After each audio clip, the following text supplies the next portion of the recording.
24th, 2024. We call this meeting of the RMLD Board of Commissioners to order. The meeting is being audio recorded, held remotely on Zoom, and it's being on RCTV. And we will have public comment in a second. First of all, I want to just make a quick statement and ask my colleagues if they want to do something similar, which is that, you know, at the outset, there's nothing in the agenda tonight about personnel, and there's nothing about feedback or action items involving the general manager. I want to make clear that, you know, that Greg is our general manager, and regarding upcoming union negotiations, he has my full support, and he has my full support more generally as long as he is a general manager. And I think I speak generally for my colleagues in that, you know, that's important. And just ask my colleagues if they have anything to add to that. Yeah, so I have a very short statement.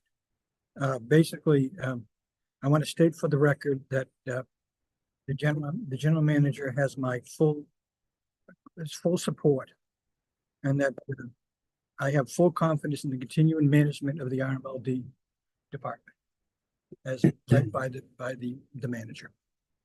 So, Dave, one quick thing. Do we need to do roll call and call it to order before we do this? We just did call our meeting to order, but if you guys want to, Get to okay, I just wanted to make sure. did you want to call yours to order? I apologize. Okay, yeah, so we call it Citizens Advisory Board meeting to order. So, with that, do we want to move to public comment, or is no, I just want to echo the comments of both my colleagues in support of Greg. you want? But I'll just say, not only support Greg, but also have the interest of RMLD employees as in mind. Our responsibility as commissioners is to the town of Reading and all the citizens within the service district. So as we play that oversight role, it's only to ensure that we get the information we need to make sure we get decisions, and that this is a place where people want to come to work and are valued. So that's where my perspective comes. And the value of people in here, and I make sure that you have a good working environment and you're respected in your roles. and I think we're all interested in also costs, make sure we keep an eye on costs, and that the cost structure is low, and that that's what we're here for. So with, Sorry. well, I apologize. No, that's okay. I just wanted to second, I think Ray said it very well. So I'll just agree with what Ray said and be very explicit that Greg is my full support. Okay, so we good? So we do allow public comment. It's at the discretion of the chair. It says here on items on the official agenda, happy to waive that and have it be on. Should we do Ken first? Not on the official agenda. Yeah. Oh, sorry, Ken. Yeah. It's a big night. It's an important night. So please, let's go ahead. Did you Okay, want to? yeah, no, thank you. Yeah. So, I mean, we've been very fortunate that, you know, Ken has been a cab member representing Linfield for a few years now. And he had to move from Linfield, and so he's very grudgingly leaving. Yeah, Cab. grudgingly, absolutely. This has been a very rewarding experience and a change from my retirement ambition of doing nothing. So I No, and we really appreciate all your contributions, and I think RMLD is Yeah, very much so. taking that. Yeah, in terms of, you know, there's a lot of benefits in the different meetings, the subcommittees, and all the different stuff that you've done. You bring a perspective that, both in terms of thinking about them in particular, but also from a ratepayer perspective. A lot of feedback that you gave us, me individually, but also in terms of watching out for your neighborhood as well. As you guys know, right behind you, it's actually plugged in. So normally we'd lift it up, but in this case, it's plugged in and illuminated. But that is a actual functioning meter lamp. That one looks more incandescent than LED given the color, but nevertheless, you know, we wanted to make sure that as you continue in your retirement, that you somehow are going to get involved in your new place, but that you think of us with fond memories in terms of all the stuff. We greatly appreciate all you've done for us. absolutely, you know, the RMLD team and everybody on both the commissioners and the advisory board it's been a great association for me. And again, I'm sorry to be cutting it short. Only the move out of town is what Move out of town. necessitated it. If Linfield was willing to accept an Amesbury resident as their representative, I would still be here. Yeah, I just want to say that, you know, having worked with Ken on going to the Linfield Water Department, Exactly. which is in a very interesting place. It was a pleasure to work with him on that project. Thank you, Bill. Very much so. Very much so. Appreciate it all. Thank you. Yeah, Thank you. and Ken, it's been a pleasure being on the board with you. You've brought a lot of good insight to the group, which is great. And the good news is you'll know how much it costs you in your new town. It'll spin the same rate, Yeah, can I- same speed it'll spin, but it'll be a Put more different money. dollar. Yeah, I'm exactly. running 240. Can I plug it into the main line? You know better than that. Meter, so have to You have know it better behind me. But thank you all. Appreciate Hey, thank you. We should do a round of applause. I'm here.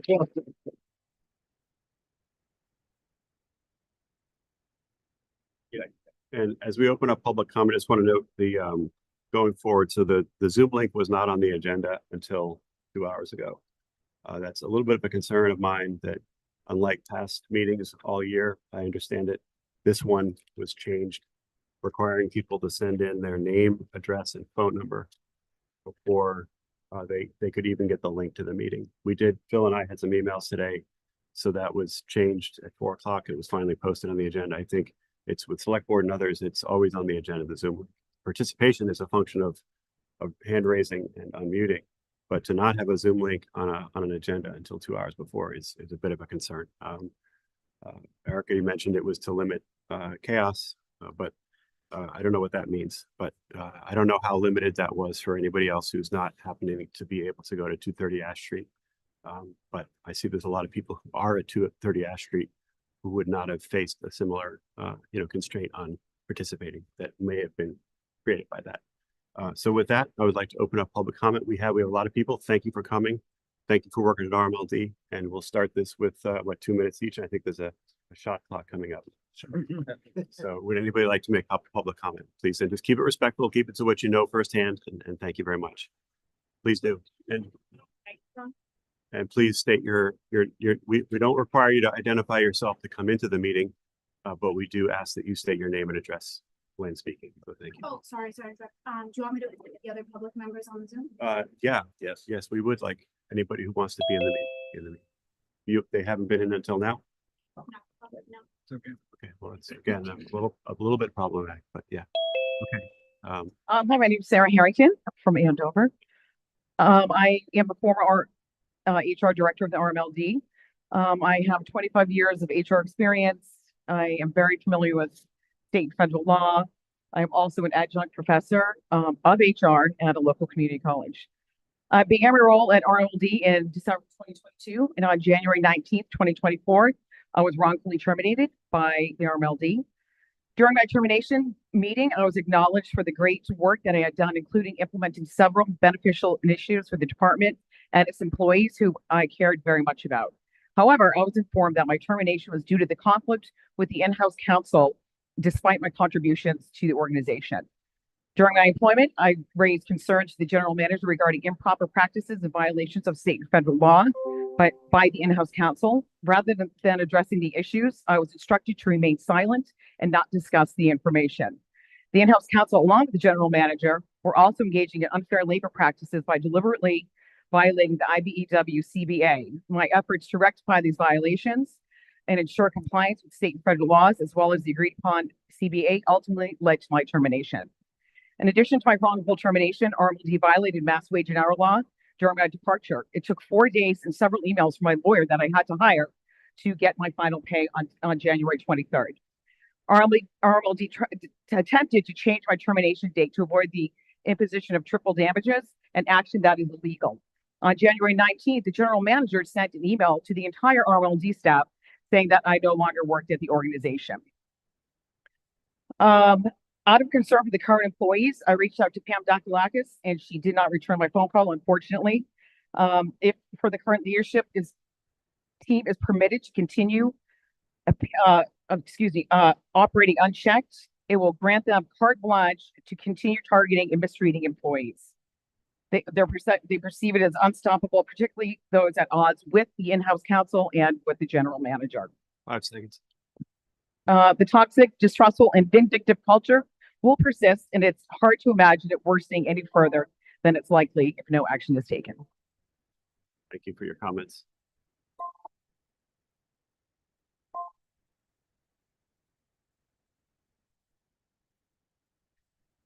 I think we're ready for the next speaker.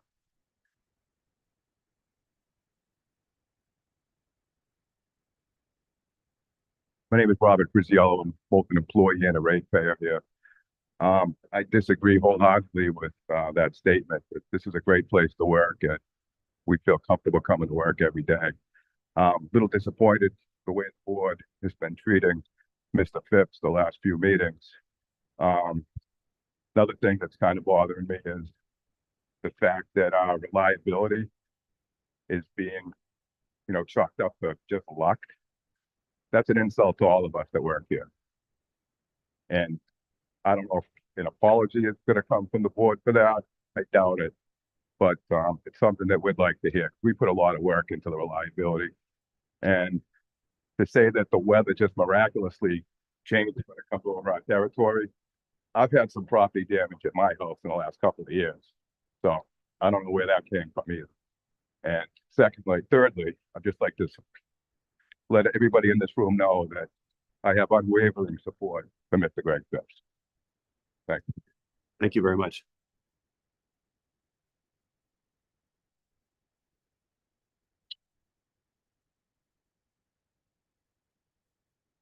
Other comments? Hi there. My name is Andrew Ibarra, former RMLD employee as well. I was hired back in last year, November 2023, under a 4-10 work schedule, 4 days, 10 hours. However, by the time I signed all my paperwork and started working here, I found out that that schedule had changed. Long story short, Janet Walsh got involved in my divorce case and went to my trial. And this was paid through I'm assuming the city's paying for her a day's wage to go out through my trial and misrepresent the actual facts. She sent in unexecuted documents to the opposing counsel, which made my life turned my life upside down a little bit. So that being said, I let Greg know at that time, and he pretty much it seems like emails were sent back and forth between him and I and Janet and Sarah here. And long story short, I was terminated just a few months later. They were telling me it's due to my CDL that was expired. However, when I got my letter, it said through my performance and behavior. And when Janet went to my trial the other day, it was because it's a different story now that I was late and not getting along with employees. So none of the stories that they said had added up at all. Pretty upset about it. And I've had a lot of years with, being a lineman. So I know that it was not due to performance or behavior or my CDL. It was because I went against Janet Walsh. Oh, and I can tell you about the whole discrepancies, what you see, where's this overtime going and where is this money going? I can, just being a lineman, I can tell you where the money's actually really going. So that says a lot too.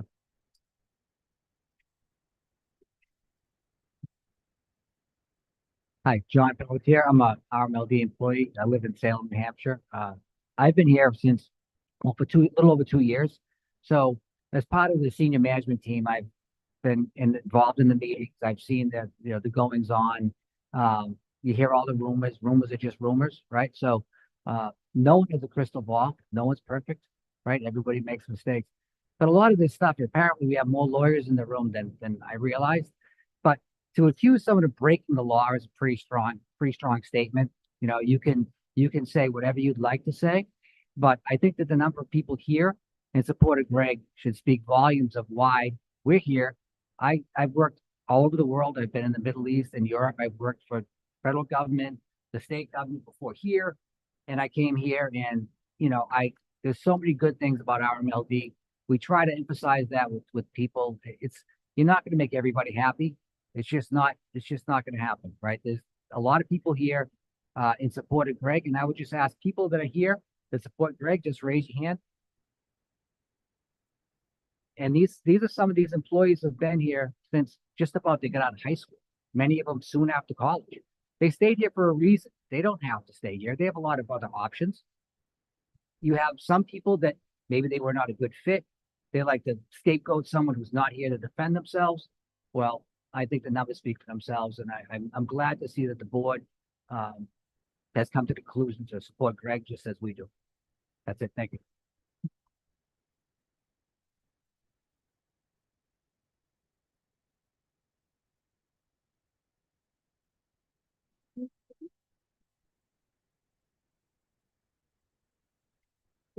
My name's Ryan Kiley. I've been here.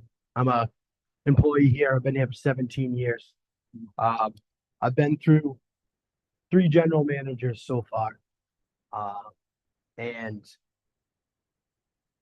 I think Greg is the short term he's been here, he's done wonders for this place.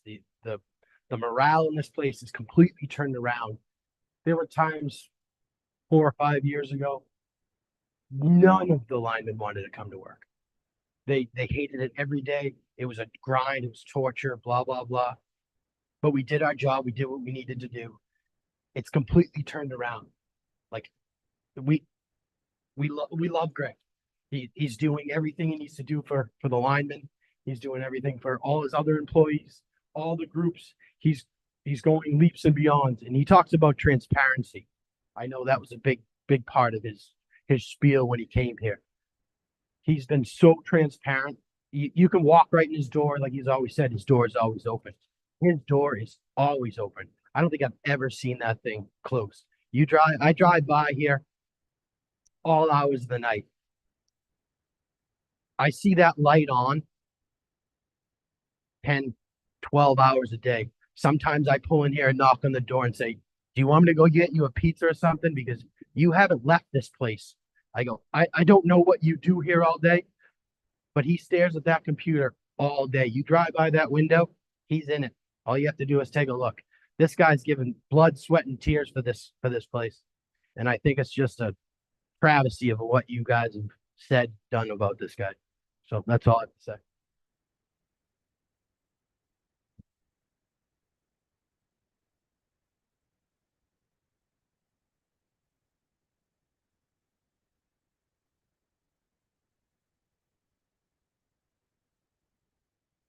Hi, I'm Susan Inman. I'm the current HR director. Mr. Phipps obviously has my full support. I think all of you are clear on that. I've met with each one of you. I'd also like to just say a few words about Janet Walsh. She is singularly the smartest person that I've worked with. I've learned a ton from her. She is wholeheartedly behind RMLD. I've reviewed all the documents. I've talked to lawyers. I've done all of it. And this is not the forum to talk about it and defend it, but I will tell you, I'm very comfortable with where RMLD is in that process. Thank you. Thank you.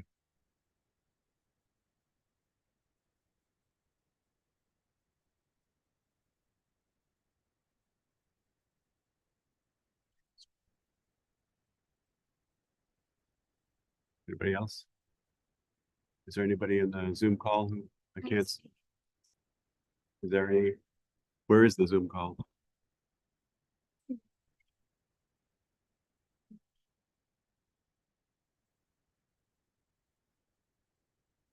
So there are people in the Zoom call. I don't know if you can hear us, but we're having public comment now. If you have anything to say, or in the meantime, if there's anybody else in the room who has anything to say, I know we have a bunch of people here. Dave, I'd like to say something on it because we weren't, the cab wasn't asked to say something, but I've been on the board close to 10 years. I've been a ratepayer for, 30 years, my family all life. Dependability of our electric systems in town speak to the linemen and the people that work at RMLD. And I always say to people that when we're never down for more than an hour, if there's a storm, we're back up and running. They do a great job taking care of things. And that's all the people that work here. As far as general managers, I think this is my 3rd general manager since being on the board. We vote as committees to say, if Greg comes up with an idea, whether it's generating power or doing things, he comes before the board, and we may think it's far-fetched at time, or it's, he's reaching for the stars, but we vote as a board to approve that money to allow him to do those things. And then he goes out and investigates it. And then we have to vote as a board or boards to approve him to keep moving forward. I don't know, I don't get involved in the HR stuff. We don't, as a citizen advisory board, we don't. But as a person and working with Greg, he's been supportive to the town of Wilmington. He's been supportive to the CAB. So I just want to throw that out there. I wasn't there at the last meeting when everything happened. But I just felt I should honor the people that work for the company as well as Greg. Thank you. Thanks, Dennis, and I would echo yours point also that I've been an RMLD customer for a long time. I was in Linfield and now in Reading. And so I've been a customer for a very long time, and I know we've had very reliable service. So thank you all for that.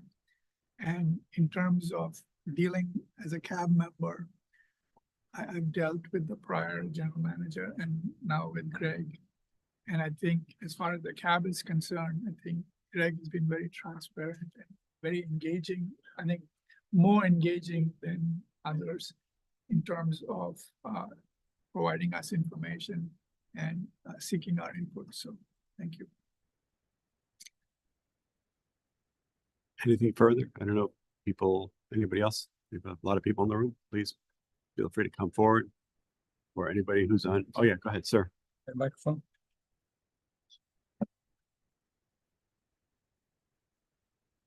Hi, Chris Zollner, I'm employee, also a ratepayer.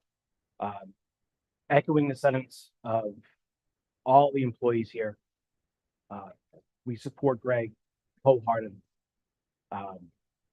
And, you know, it bothers me deeply that we look to the board as, you know, a strong unit that we can all get behind. And that was severely damaged last month for whatever reason. And to take the word of a couple of disgruntled former employees over the masses, to me, very disrespectful to Greg, to the current employees, to the town. Thank you.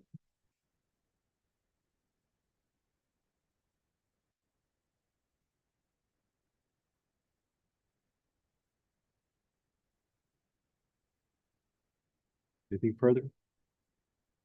No? Anybody online? Anybody online? Can't see. No hands raised. No hands raised? Okay, all right. Does that conclude the public hearing then? Public comment. I'm sorry, public comment. We don't have public hearings per se. Not a public hearing.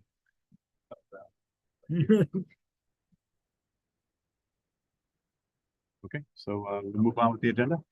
Comments from liaisons. Okay, I'll so, make a statement. yeah, Bob. Robert, I think you're referring to something that I said in one of the meetings. I work for National Grid, and when we get storms, right, the context of that statement was somehow the Reading area, right, doesn't seem to get hit as often. I was meant as a joke. I apologize if it was. Mr. Cole, but that was not the time that he made jokes. I mean, I wasn't given an opportunity to speak. And you know, you guys were piling on Mr. Phipps, and he's talking about reliability. And your statement was, it just magically Microphone. disappears when it comes over the service territory, like we're lucky that we keep the lights on. Yep.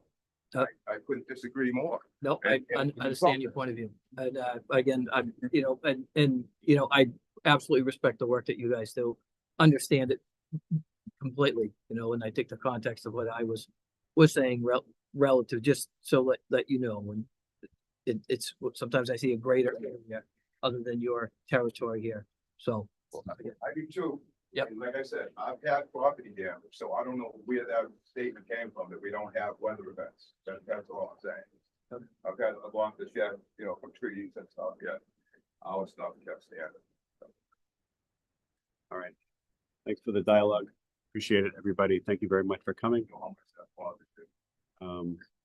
So, Comments? Any further comments? yeah, any further comments? Or otherwise, we have a full agenda. We get to move on with the rest of the agenda.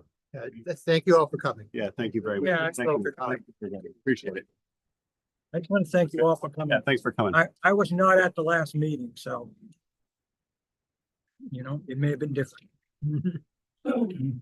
Okay, so comments from liaison. I know that we have. No liaisons. Okay. Okay. Okay. So move on with, minutes. I'll move that the citizen, oh. No, citizen- I- whoop, I- whoop, I'm whoop, whoop, whoop. Love those guys. I move that the RMLD Citizens Advisory Board approve the May 23, 2024 joint open session meeting as presented on the recommendation of the general manager and the board secretary. Any answer? Thanks. All in favor? Aye. Aye. Okay. That's my turn. Move that the RMLD Board of Commissioners approve the May 23rd, 2024 joint open session meeting minutes as presented in the recommendation and the esteemed board secretary. Second. See that. We have a motion and second. All in favor? Okay. Including the word esteem. We should. Motion carries 5-0. Thank you. Yep. Okay, Mike? No, sorry. Move that the RMLD Citizen Advisory Board recommend, oops, I'm sorry, we got a presentation first. No, you do the motion. That was it first. Yeah, that was- You do the motion. It's okay. Move the RMLD Citizens Advisory Board recommend that the RMLD Board of Commissioners vote to approve the reallocation of $400,000 for forestry tree truck to the purchase of line truck, originally approved as project 118, page 35. With the current year 24 capital budget, on the recommendation of the general manager. Second, okay, all right, good. Let's get a So we presentation. stop there. Get a presentation. Okay, so now. Is there a presentation from? Yeah. Yeah, It's a slide. So basically, we allocated $600,000 for a forestry truck and a chipper. So we're not gonna go that route. So we're gonna keep the in-house contractor crew for the tree trimming. So I mean, not in-house, the contractors that we're using. Yep. So we wanted to reallocate $400,000 of that 600,000 that was in the budget for purchase of a new line truck. And now, we'd go to bid and take probably a year and a half, 2 years before we got the truck. So, ready for the motion? Why not let them go first? Okay. We have to get Yeah, them. read it. So we read the motion? You read the motion. Yeah. So, So, You know, second, so any questions? Any questions? I just want to say, town of Wilmington sort of bought the truck for our department for the things we do, and it took 3 years to get it, so. oh yeah, Way out. I also work in the industry and I'll say 400,000 is accurate. Because we're going up. Get the same. Round roughly the same. Thank you. So any more discussion? Okay, all in favor? Aye. Aye. Okay. I'll read the motion. Move the RMLD Board of Commissioners on the recommendation of the Citizen Advisory Board approve the reallocation of $400,000 for the forestry tree truck to the purchase of line truck, originally approved as project 118, page 35 of the CY 24 capital budget on the recommendation of general manager. Second. Cam can do that one. Second by Pam. Okay, any discussion? No. Ready for a vote? In favor? You know why? Motion carries 5-0. Thank you. Onward. Thank you. Thank you, Mike. Keep going. Now the next one for you guys. Yep. Okay, you want me to move the motion? Sure. Okay. Move that RFQ 2024-37 for 2024 stake body truck dump truck with trade-in be awarded to Liberty Chevrolet for a net delivered price of $98,689.80 pursuant to the town of Reading's membership with the Greater Boston Police Council on the recommendation of the general manager. Second. Good. Any discussion? Presentation. That's our present rack Okay. body, 1998. So we're replacing. Explain a little more. It's a very, Yeah, so it's a very succinct presentation. Yes. Yeah, so basically we had $100,000 budgeted for it, and we had the opportunity to purchase through a program with the state, the Greater Boston Police Council contract. And it's all within the rules of the bidding process, so we were able to get a replacement for this one, a rack body with a body that dumps as well. And within budget. Okay, then. Ready for a vote? All in favor? Yep. Okay, motion carries 5-0. Thank you again, Mike. Thank you. Do the next one. Move that IFP 2024-23 for pad mounted preliminary metering cabinet. Primary, Yep. primary, premier, primary, I said that, didn't I? Awarded to Stewart C. I. Irby Company for $216,588 pursuant to Mass General Laws, Chapter 164, Paragraph 56D, on the recommendation of General Manager. Second. All in favor? Okay. How many cabinets? I think it was 6. Okay, did we just vote? Yeah, we just did. All in favor? Good. Thank Thank you. Thank you. Great. Thanks, Mike. Thank you.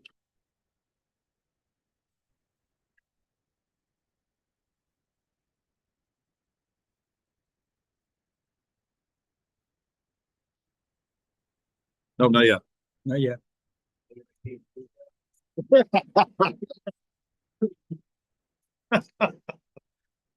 I went home to watch it on TV. Log into Zoom. So, all of the Board of Commissioners attended with me the NEPA 2024 conference. One of the things that we try and do is bring back lessons learned. There were several presentations. These aren't all the presentations, but these are some of the critical ones. I'll walk through some key points from each one of them, and then we can have a brief discussion in terms of observations that you guys saw as well. Glad you guys could all come. The first one's the keynote. ISO New England, Al McBride, well known in our industry. His focus was on transmission planning. His key points, the key things there are ones that we heard a year ago at from Gordon Van Wheely, but a shift from natural gas to storage and renewables.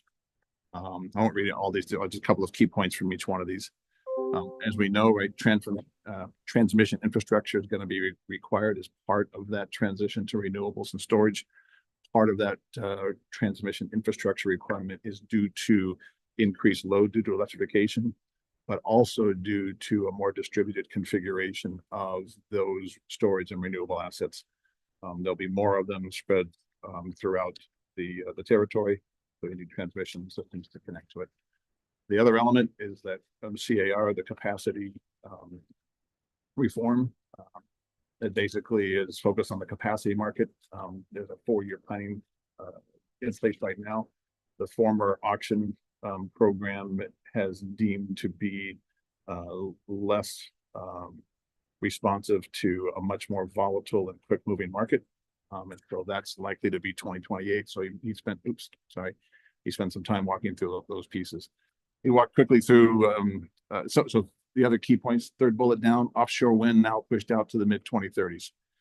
He mentioned that specifically. You guys remember we talked briefly about this, but about 6 weeks ago now, one of the blades from the offshore system it's a big system. So these are the first set of turbines that are being installed offshore. One of them broke, ended up washing onto the shores of Martha's Vineyard in Nantucket.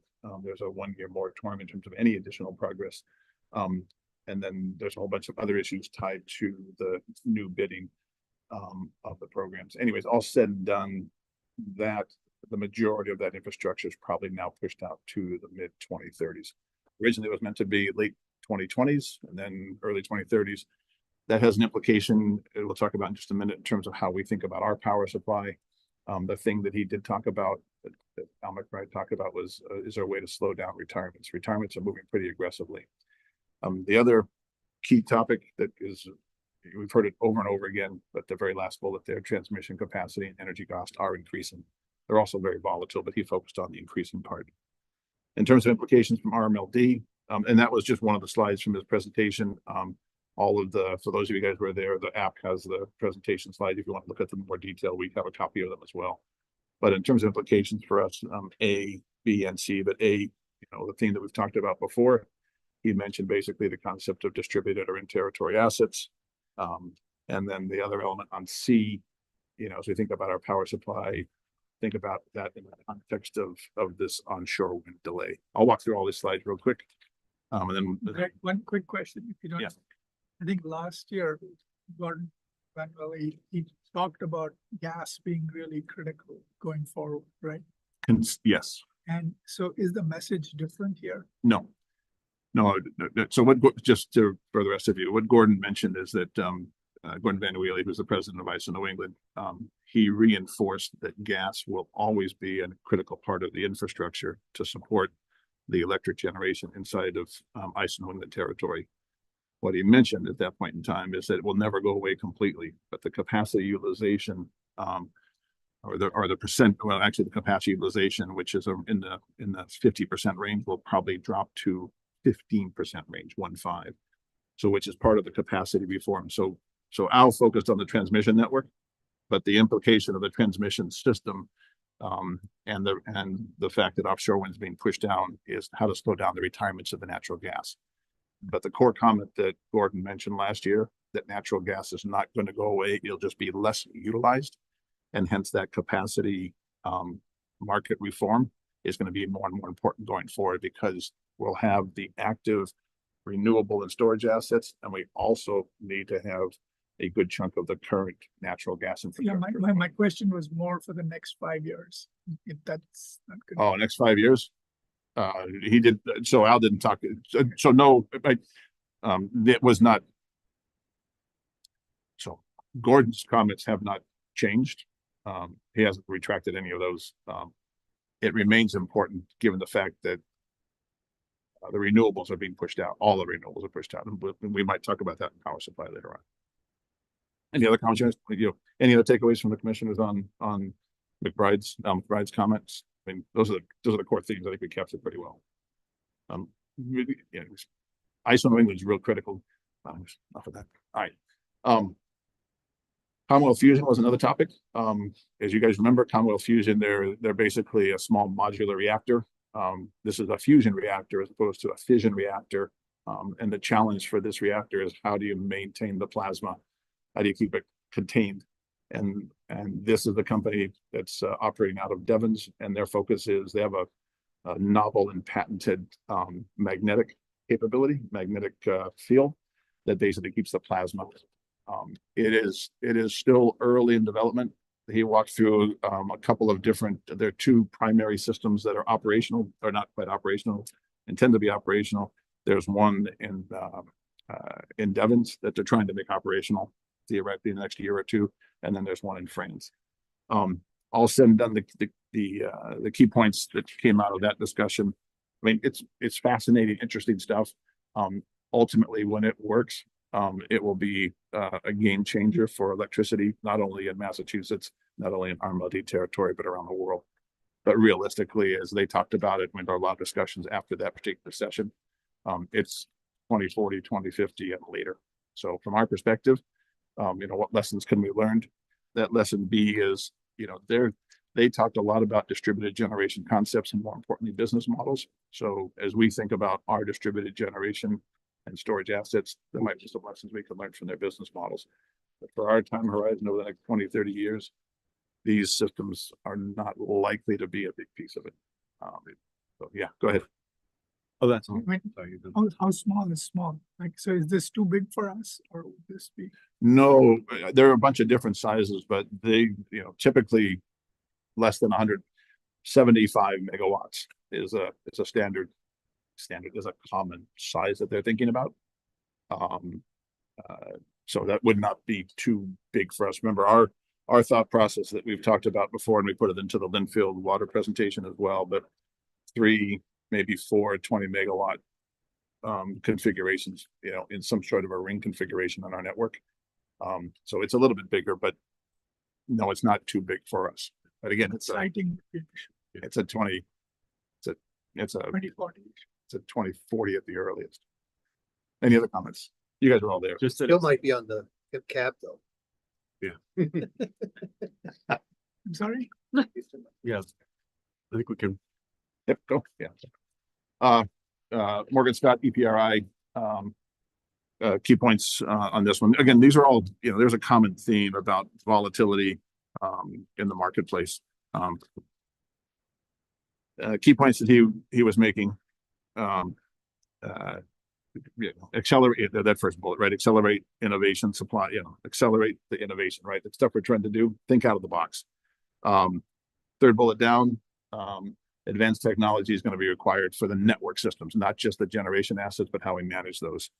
The last bullet, incorporate customer-owned equipment, where it's HVAC, EVs, water heaters, smart panels.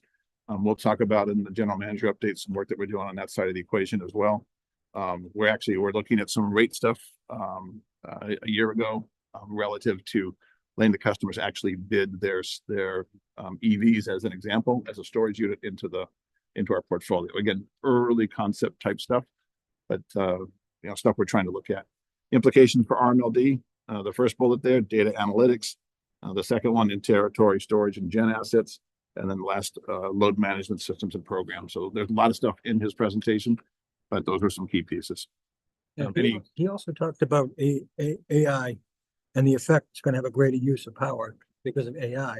Yes, he did. Yes, he did. Right. No, he That's right. talked about Yep. he talked about data centers.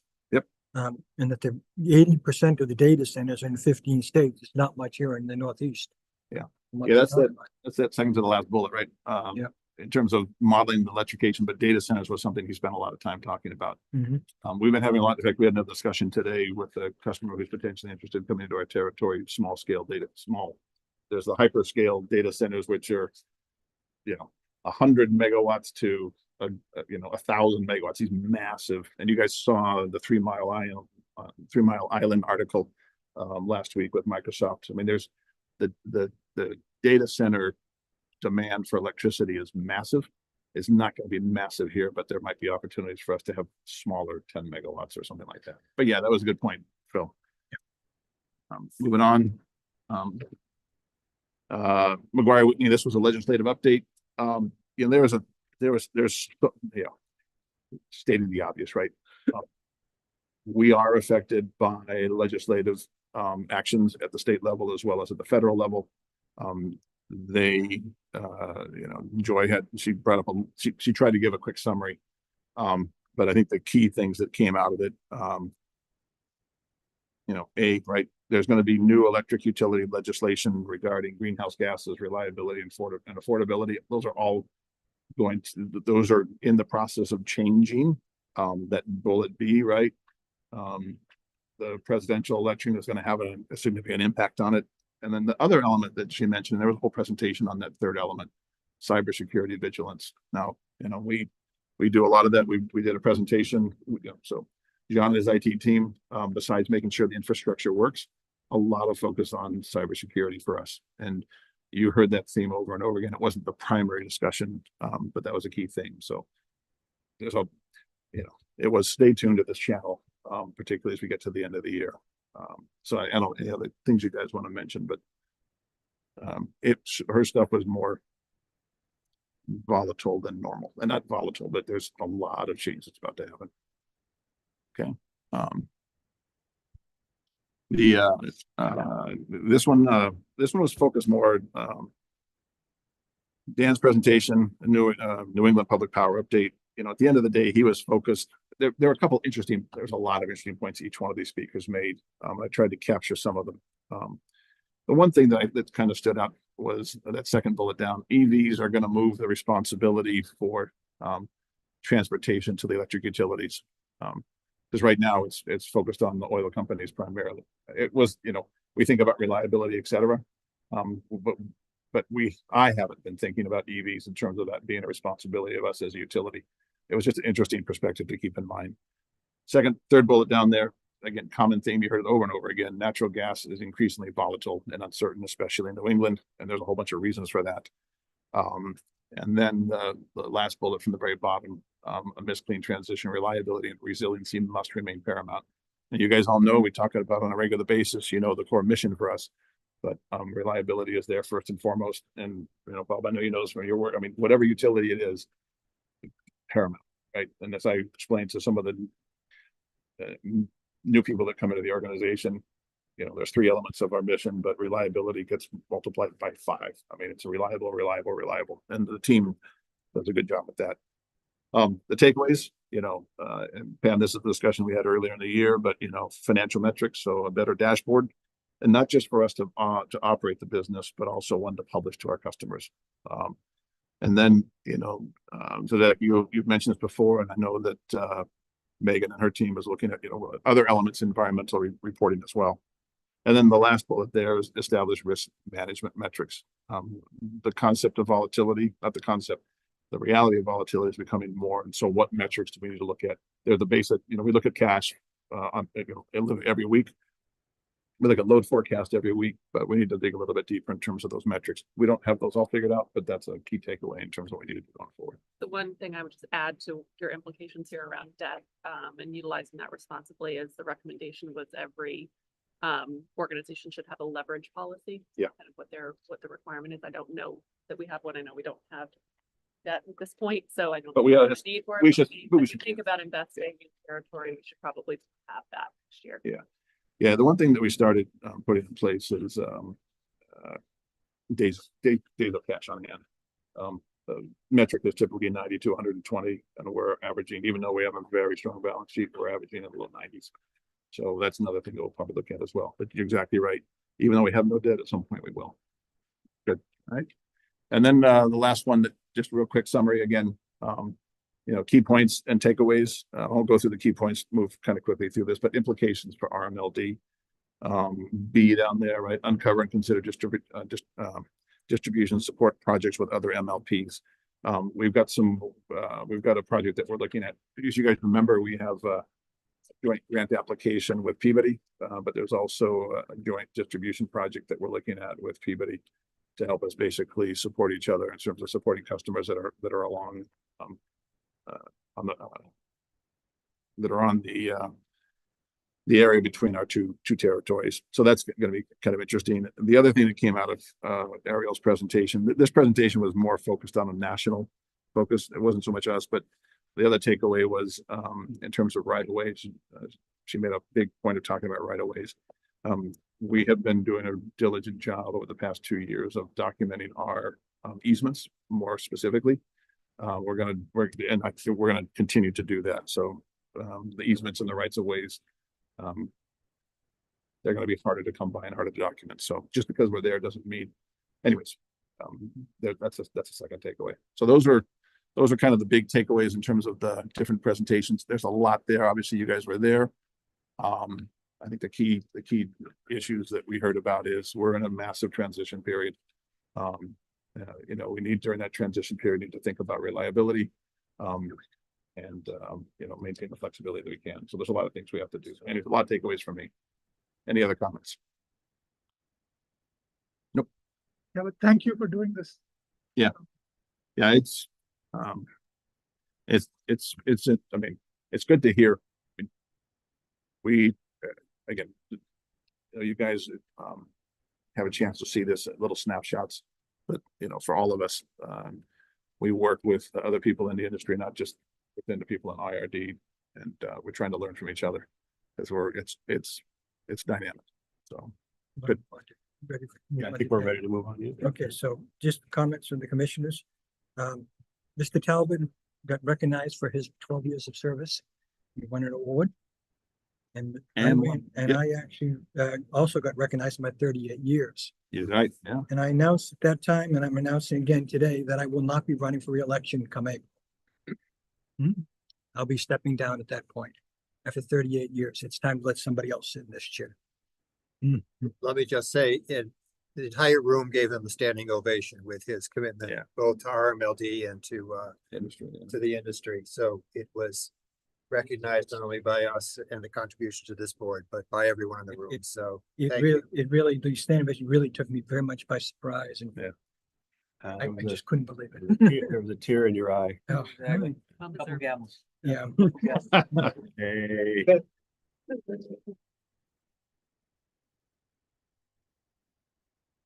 Bill, there is a request though. We're going to ask before your last meeting that you have to reveal some of the secrets in the time capsule.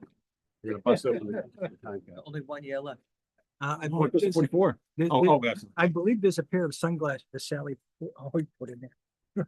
I just want to offer the perspective from someone who hasn't even quite finished a year. This is like I mean, I go to conferences, I lead conferences, I do presentations at conferences. Conference in and of itself is not new to me. But walking into there, it was like drinking from a fire hose. That was just a lot of information. And when you come on the board, there's no training.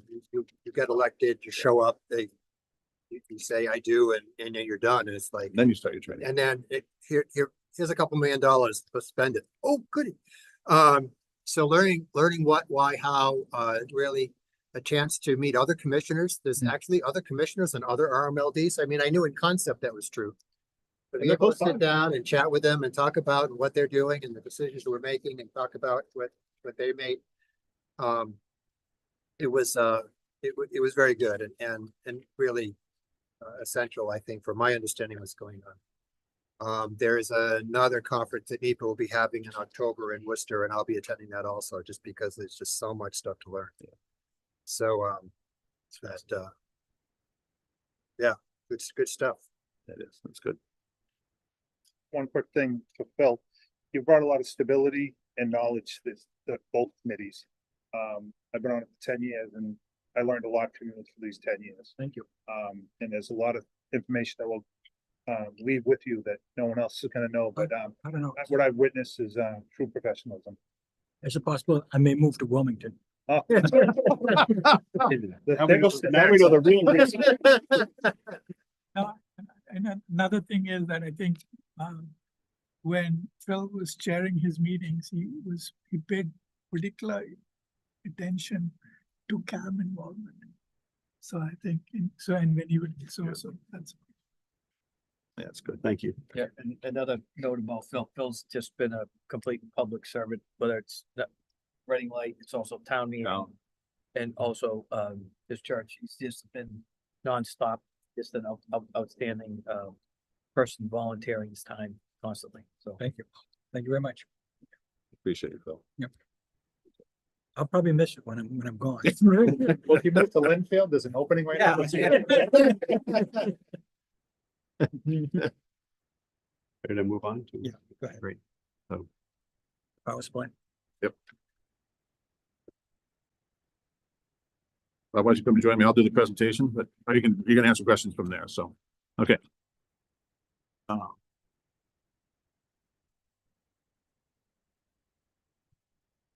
got okay. Okay, perfect.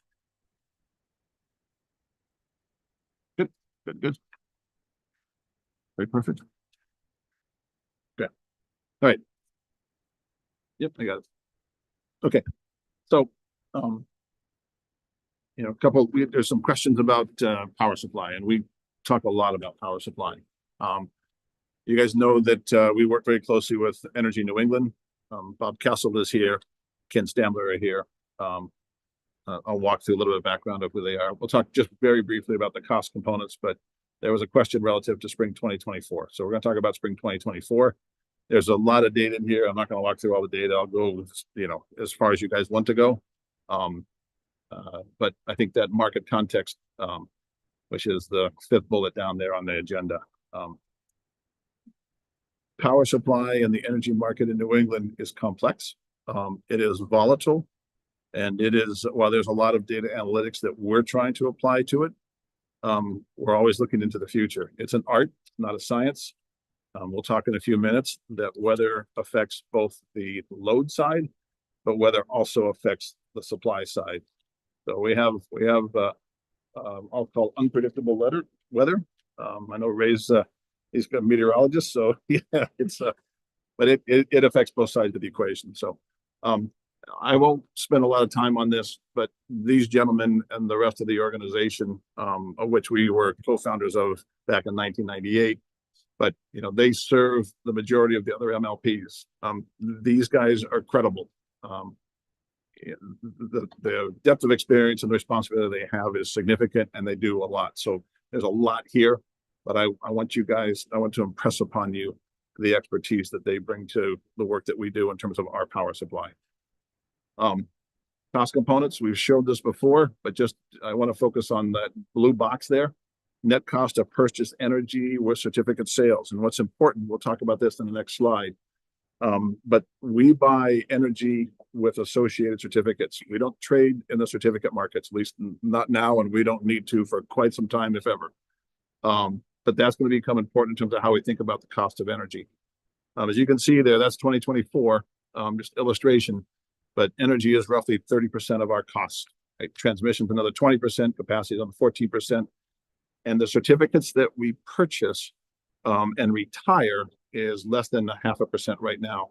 And I will jump really quickly just to remind you guys, of this slide that we did back in January. But our certificate portfolio, which is linked to our power supply portfolio, allowed us basically to go to 55% by adding only roughly an estimated 69 cents per month per account. So there's certificates is, energy is a key piece of it. And when I say certificate, across the top, it's behind there. But over the past 30 months, our certificate sales have yielded RMLD ratepayers a benefit of $8.6 million. So we'll talk about energy, and energy is very important, but certificates is part of that. I won't spend more time. I want to drive that point home with this slide. Now, there was a question in terms of the cost of being long in the spring of 2024. And the assertion was, we lost $1.4 million because we were hedged, we were long in that time period. So we went, so Energy New England went back and they looked at that analysis. They made their adjustments. Their adjustments you can see there in the left-hand corner. We have a presence in Stony Brook and Watson. Those are not part of our power supply portfolio, so they're removed. You can see the different adjustments. There was applying the proper pricing to the different generation units. That was corrected. Again, E&E made those corrections. There was making the correct NEMA prices for the various hours. That was corrected. And then there was also correcting for the intermittent variance in terms of load to generation. So all said and done, out of that $1.4 million, 1.1 or $1.2 million would be adjustments, which means the corrected estimate would be closer to, just under $300,000. On the right-hand side, and again, this is just energy only. This analysis here is just energy only, and I'll talk about certificates in just a second. On the right-hand side, we ran through a similar analysis, and we looked at the different months, but all said and done, in the springtime of 2024, we would estimate roughly the cost of being long would be about $300,000. Now, the reason for that is weather related. It was a mild, so there's a lot of weather factors. Hydro was running stronger than historic, way stronger than historic. And also the weather forecast made it lower, or it was a milder winter last year than forecasted. So load was lower, supply was higher, which moved us into a long position. So all said and done, we're roughly $300,000 if you look at energy only for that period of time. Now, if you take certificate sales and you put it into it, those certificate sales would basically, it would neutralize that. It would bring us down to a zero basis. So Right. that's. I could just ask a question. When Energy New England made their first pass of that $1.4 million loss, if I recall the statement, you said it was not off by all that much. So second pass evaluation change that opinion? Not really. I mean, it's like, even if the initial, I'm sorry. Even if the initial estimate provided by the chair was correct, which it isn't, but even if it were correct, that's less than 5% of your $32 million. Well, I understand, bill. but I guess the question is it, the 1.4, the statement made that it was not substantially wrong. That's significant, Well, I think just in fairness, the 1.4 number came in after that meeting. At that point in time, that meeting was $1 million or $1.1 million. So another analysis was presented, and that's the analysis that they worked on, which was more extreme. So just to play it and to balance. There was a lot of work that they needed to do to try and rationalize all those numbers. They didn't have a chance to look at that when it was first presented. They didn't do any of this analysis at the last meeting. Okay. I think the assumption he was trying to make was, there will be periods, as you get to be in a higher hedge position, there's potential periods where you will be long. Now, we're working on other programs in terms of how to manage that down, because we're also short in the summertime. So one of the things that we're working on right now is a program to reduce our long position in the spring and improve our short position, short being or lower hedged in the summertime. So I don't want to add anything else, Bob. No, and I think that's my concern out of all this is not specifics of these particular numbers. But they illustrate a point that, when we contract with energy suppliers, we contract at sort of an overall position. Is the price per megawatt favorable? But then, as you mentioned, there's going to be times where supply is high and load is low, and supply is high and demand is, or whatever the opposite of that is. So as Pam was mentioning about risk management, we need to have in place an understanding of where those risks are and how we're going to respond to them. So my question is more of, do we have that in place? How are we dealing with those variances internally? This discussion has gone on several weeks, if not a couple of months. That seems a long time to kind of manage, adjust, and understand what these numbers are. So to me, the real question is, this isn't going to be new. This is going to, when you have variable supply and variable demand, you're going to have variable matches. So this is going to be life as we know it. So how does RMLD managing that? What's in place? Well, so we're in a transition mode in terms of how we manage our power supply. And we're going to continue to be in a transition mode. And historically, we basically purchase power under blocks, on peak, off peak, and weekends. And with the new intermittent stuff, we're now, and that was basically firm blocks. So they would deliver no matter what. We started 2 years ago in the context of looking at more intermittent. Is it more appropriate to start? Well, we want to do the analysis associated with hourly. So we still have a lot of work to do in terms of looking at the hourly forecast of a load and the hourly forecast of supply. And one of you haven't been here, but for the past 2 years, I've been we have been recruiting data analysts to start looking at this. Now, this is complicated stuff. And this snapshot in terms of where we are right now is the beginning of a more volatile period. What we're going to try and do is create, going back to some of the lessons we learned from so we don't, in terms of we haven't had this problem historically, because historically the market has not been very volatile. It's been very stable.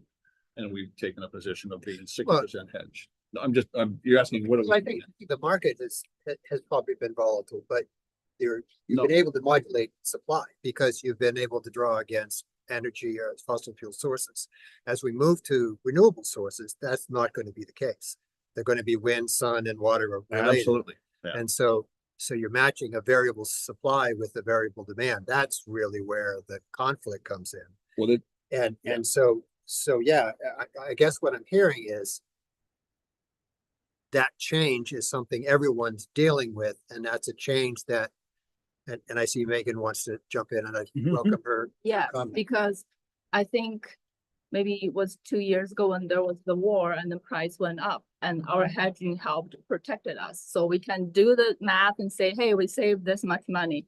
And then this year, hey, we settled at a loss because hydro production was really high. That's exactly why we hedge. Like, it can go up really high, it can go low, really, really low. And then when we hedge, it stays at a certain price. And right? all I'm really asking is how we understanding that, how we dealing with that going forward. I mean, yes, right. So one strategy we can think about is we can have a team actually doing energy trading, if that's the way we want to go, to actually watch the market every day, every hour, and trade energy. And maybe we'll make money off it. Maybe we'll lose money off of it. If that's the direction this board and for RMLD to go, we can try that to manage that variable supply and variable demand. So the overall strategy, when you see both sides are variable, it's actually you still want to hedge. And then the key question, we had this conversation offline before. The key question is how much do we hedge? That's why, and also as Greg just mentioned, as high as we hedge in the summer, we're still short. And in the summer, if there's an outage, the one transmission line is off, the price of power will be $2,000 per kilowatt hour. It happened before. Yeah, it did, yeah. So how do we manage that? Yes, I think it's a constant question that we have to answer. So, But there's no one correct So answer. it's an in-process answer to it. Okay, well, that's what I want. It's in process. Yeah. We're learning as we go here. Yeah. And it's fine, it's in process. I'm just saying this is highlighted that this is the need going forward. And yes, trading power is one answer. And then the other is hardware, battery storage, you know, being able to move that peak between seasons. That's a whole other side, that there's hardware to this also, and what can we do internally? So Bob has described the challenges with purchasing power on demand. I believe you explained that the last meeting, how difficult that could be and why it was spaced out. If you could just repeat that. Instead of doing it on an hourly basis, I think you provided a good explanation of that. Yeah. Come on, King, come on. that easy? Come on. The brains and the spokesman. Could you just repeat the question? I couldn't hear all the questions. I believe the last time we met, you is to Ray's point, you know, why aren't we trading per the minute? And you gave an explanation of why we kind of spaced that out a little bit longer, so it's not so volatile of a you explained why you have contracts in place and we don't do trading Later. because it was Yeah. So, oh, thank you, Bob. Okay, so we look out, we look at like 20 years or so when we're trying to do some of these contracts. But near term, we try to be more hedged than we are as far away, because we don't know what's going to happen in the marketplace. So near term, we try to stay more heavily hedged and then layer in additional hedges as time goes on and bring in more power supply. So bring in at market related prices. So RMLD will always have competitive rates, and we'll have a power supply that is as carbon free as possible. Just one thing, if I may, back on the slide, go back in a couple more, please. One more. The one where it says that one. So it says it's provided by chair. That's me. It actually wasn't by me. You clarified a minute later that it was Bill.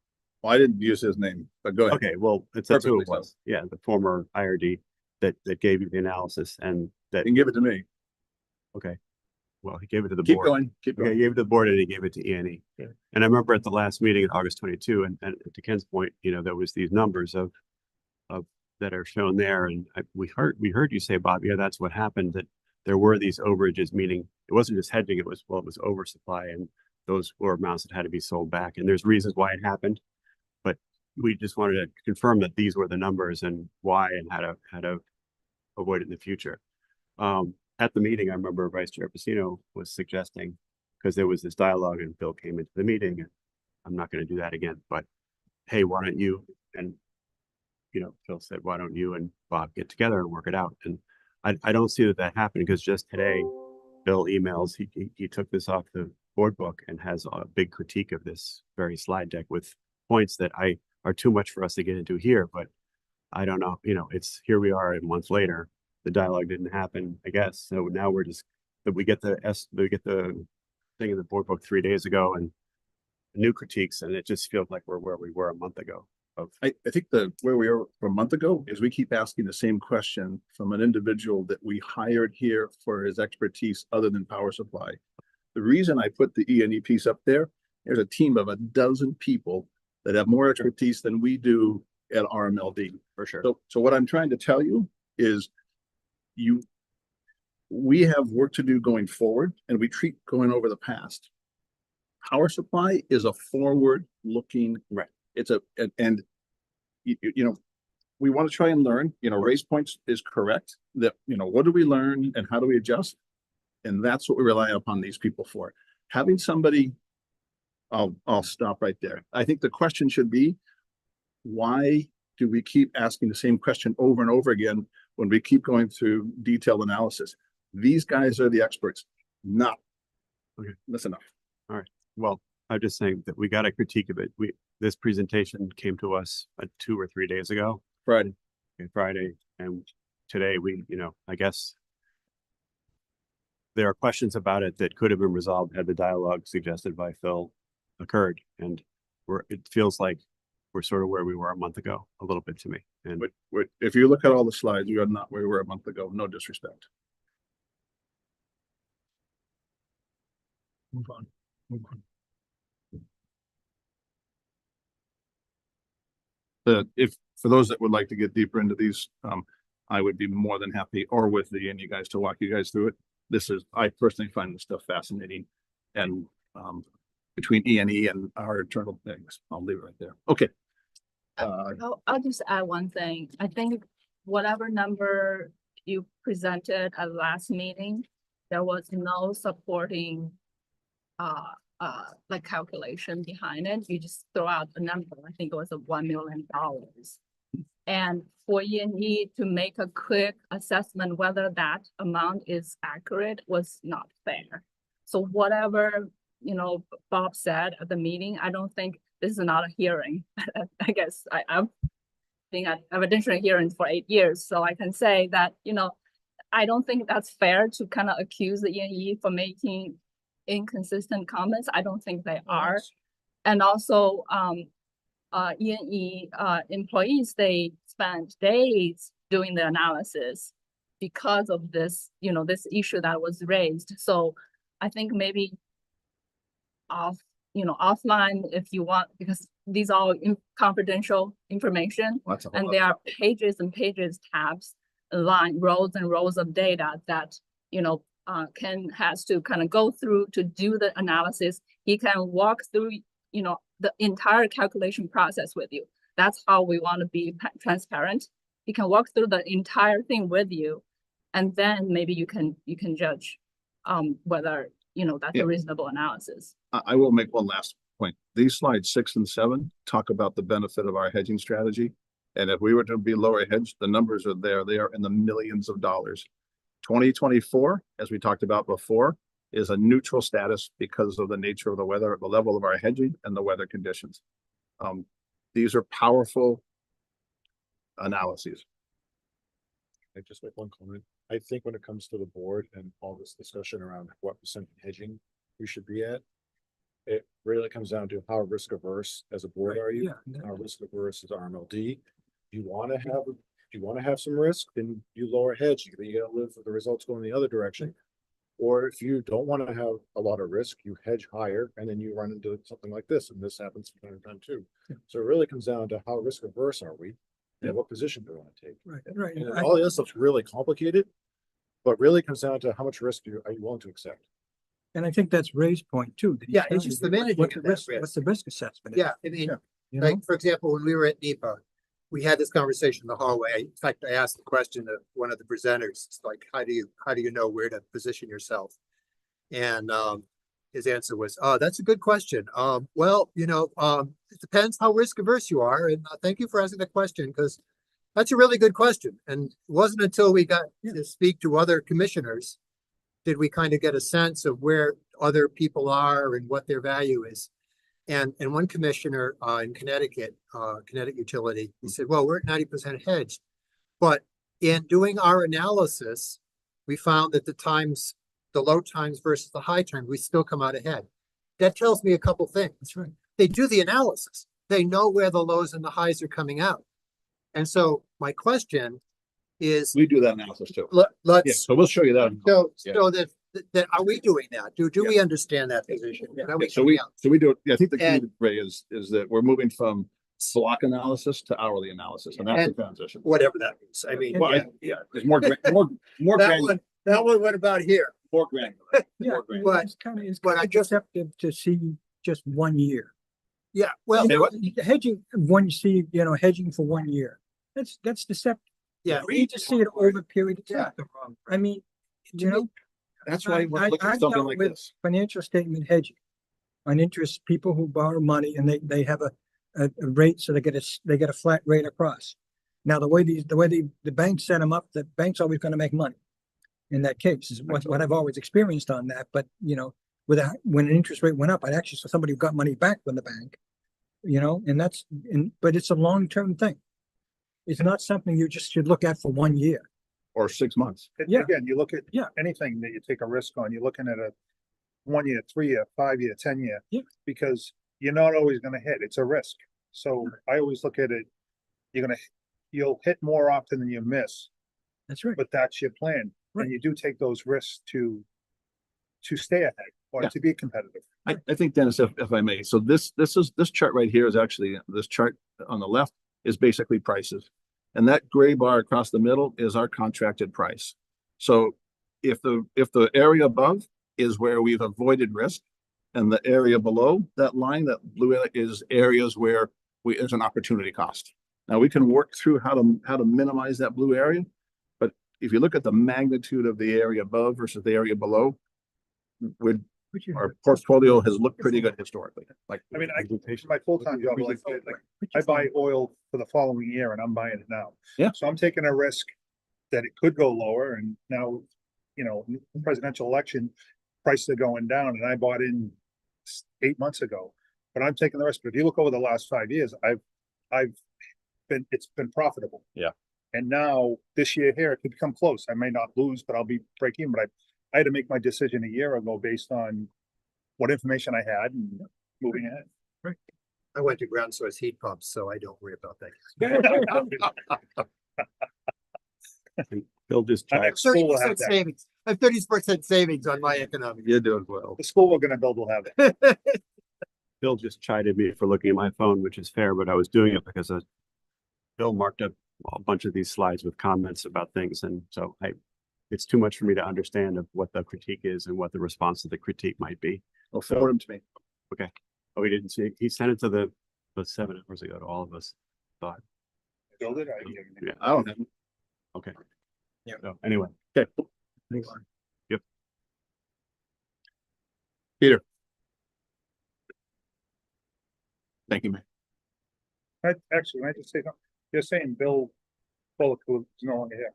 Are there any other employees for Reading Lights that have looked at the same slideshow and have a different opinion? Like, I not that Bill's. No. It's fine.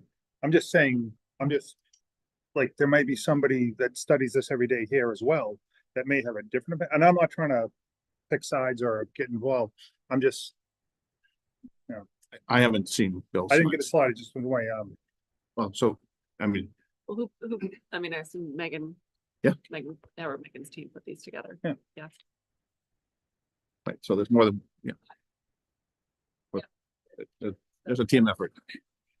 And I want to say again that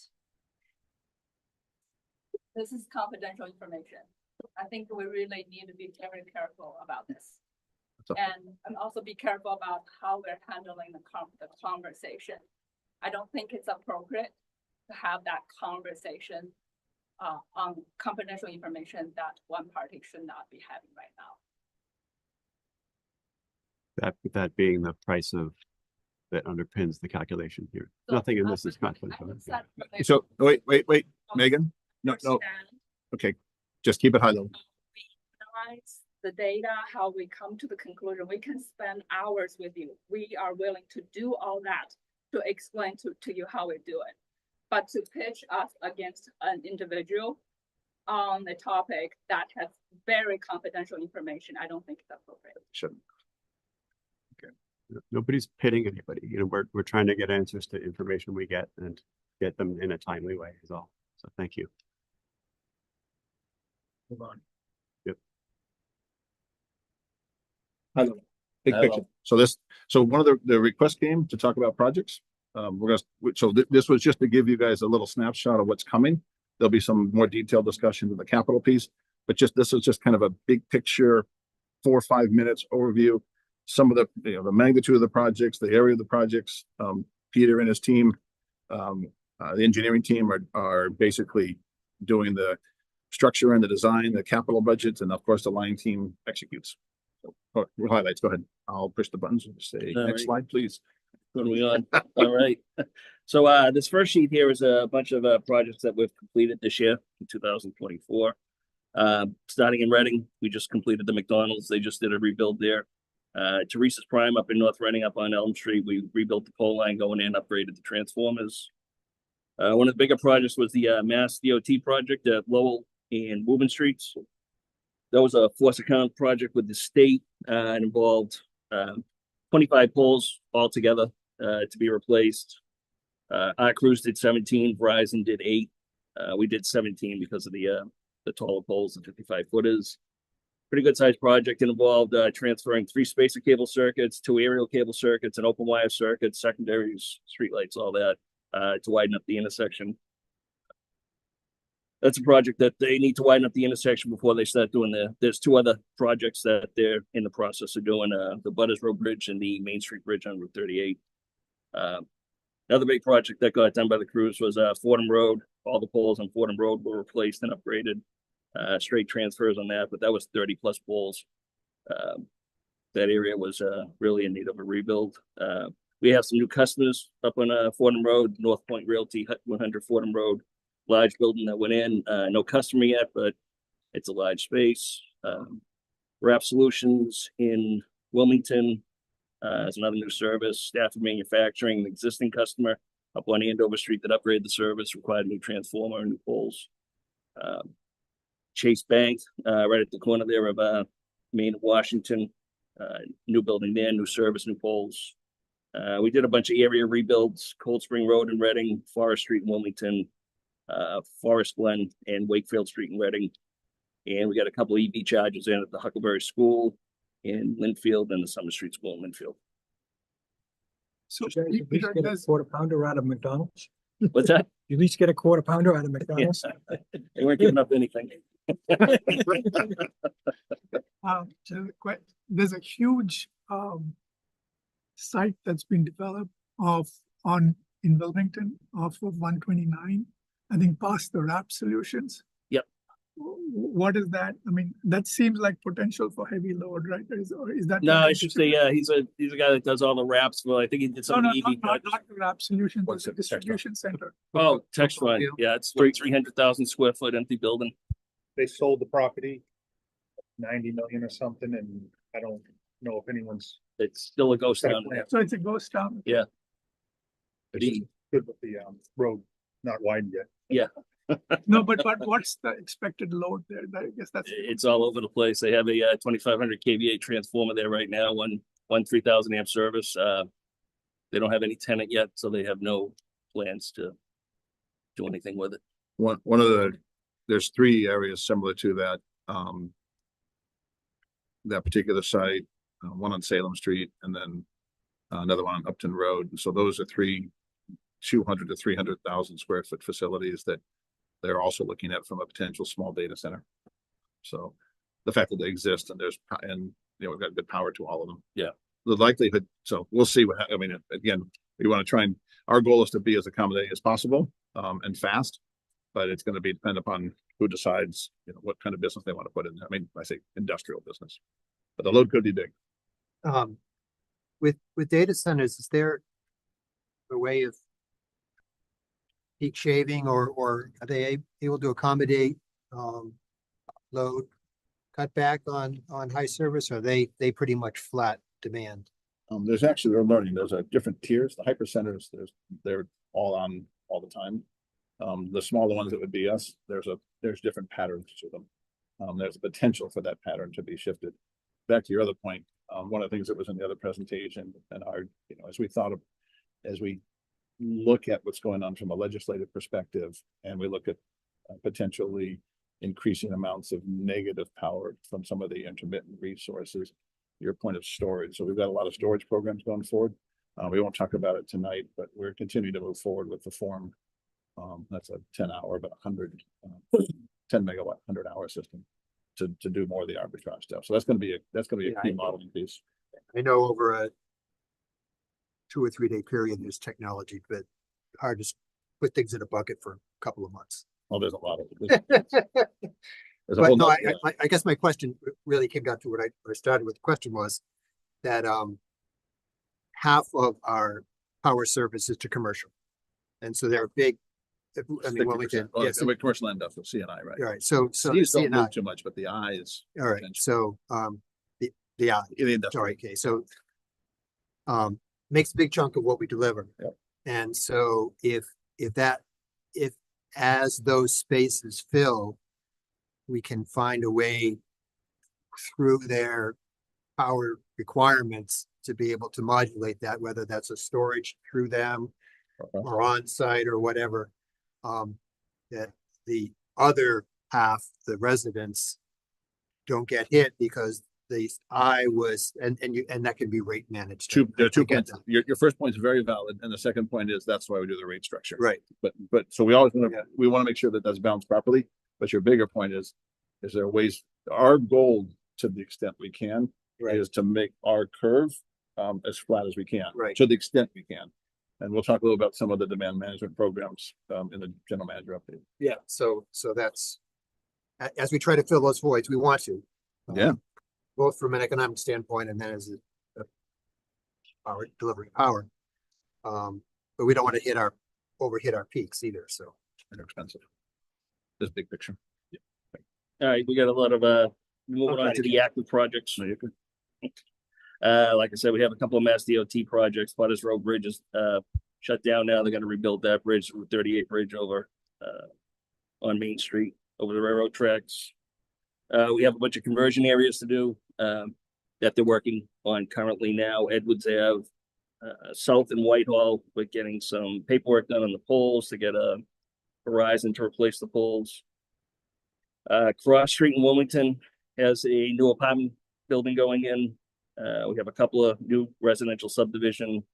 We're continuing with a transfer live front pad mount switchgear replacement program. We still have two to do there. We're waiting for the units to come in. They gave us a long lead times on those, and it's gotten longer. So, yeah. We have the Wilmington Senior Center we're working on, and the Wilmington Town Hall. So a lot of projects in Wilmington. Projects proposed for next year and beyond.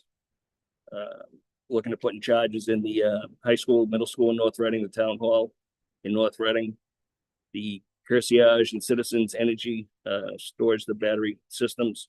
One's going to River Park, one's going to Station 3. Mass DOT is looking at the Route 129 bridge over I-93, rebuilding that bridge.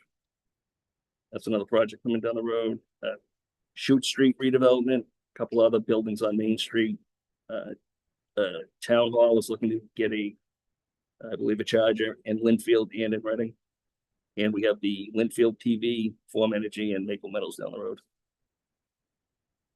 How are we determining how many EV chargers and where are going by the customer location request, or are we?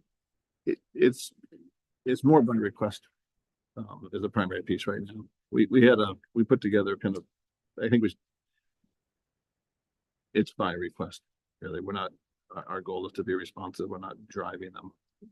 There's still an opportunity which will change that model, but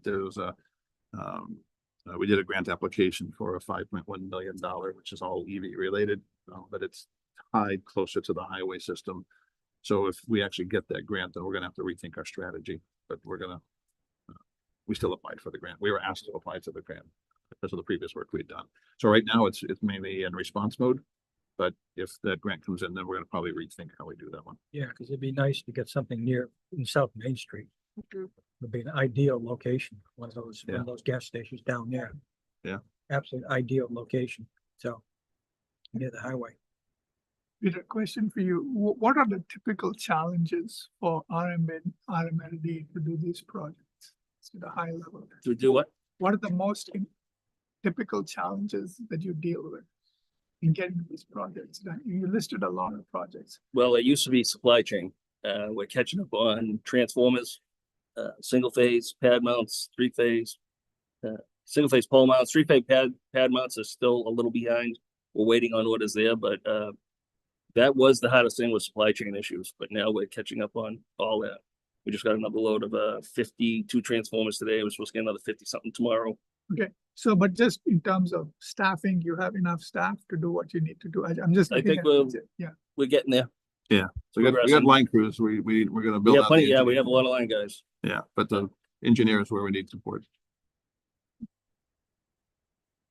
Any other big, I mean, we want to give you a flavor. We'll go into a snapshot of, you know, milestones, key risk and financials. We'll try and put that standard piece and then have details behind it. So that's, but we just want to give you a sense that there's a lot percolating, and we'll make it a part of the regular agenda item going forward. We'll pick a project and dig into it as much as you want to dig into it. What might be helpful for me is just thinking about it in terms of like different, what are the big three buckets of projects? It's, you know, new development, it's upgrades of existing, it's like ongoing maintenance, and what are the number of projects in each of those buckets, just so we think about. Yeah, categorize it. It's good. Yeah. Yeah. Year over year. But it'll be here's the kind of a plan, built-in here's metric. Unplanned stuff too, right? So you Oh, yeah. Plan, Yeah. plan for the unplanned, but that would be helpful just in terms of Okay. We'll, amount of activity. we'll add that to the categorization. A lot's going on. Thank you for sharing it. Thank you. You No, want to do no, stuff? no, no, we're good. We're good. We're gonna keep moving. That- Well, just, Kick me off. yeah, we got to take you out. Yeah, please.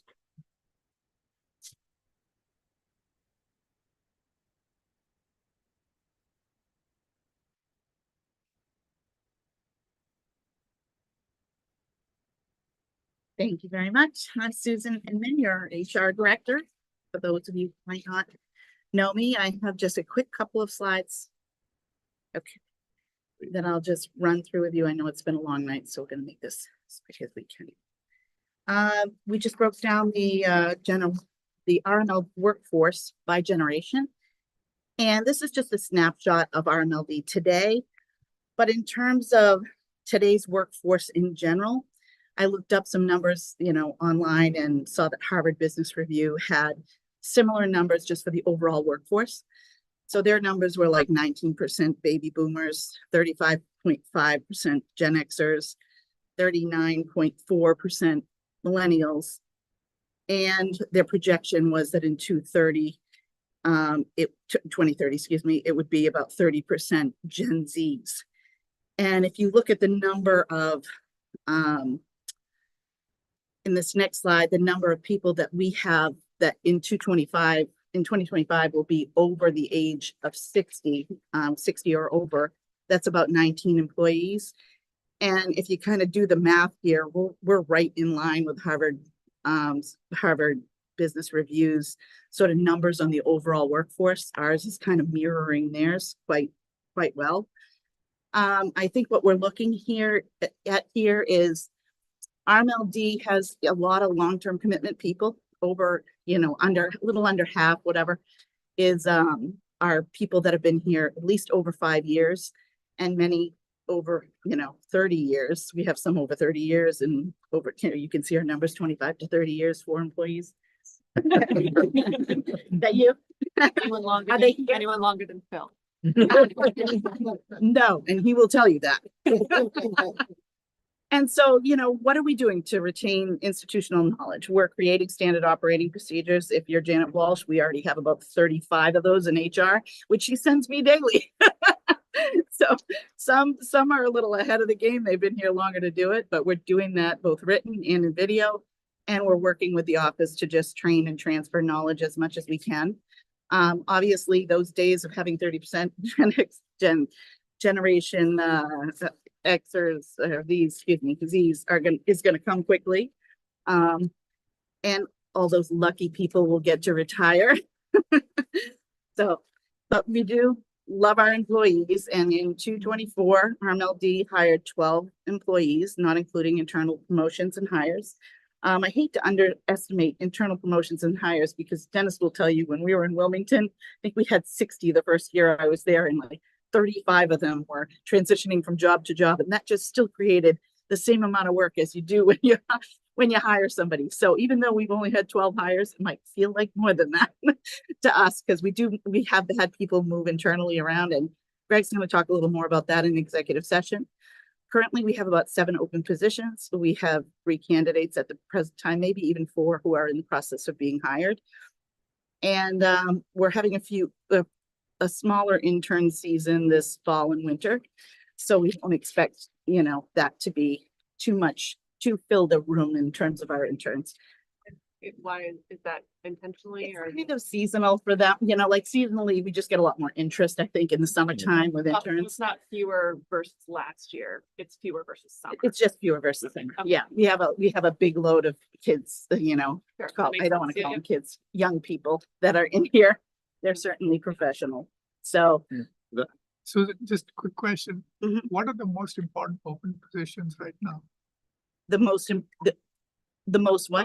Important positions? That are open, which, They're all, You've got 7 open positions. What are the Um, most critical open positions? Well, right now, I would say critical in terms of just numbers of filling IRD. We need to support our IRD department right now. So we have a couple of specialists right now that are being, in the works of being hired.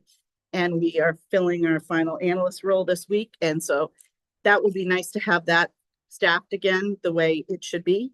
I think it just by the nature of the number of openings we had, that became front and center.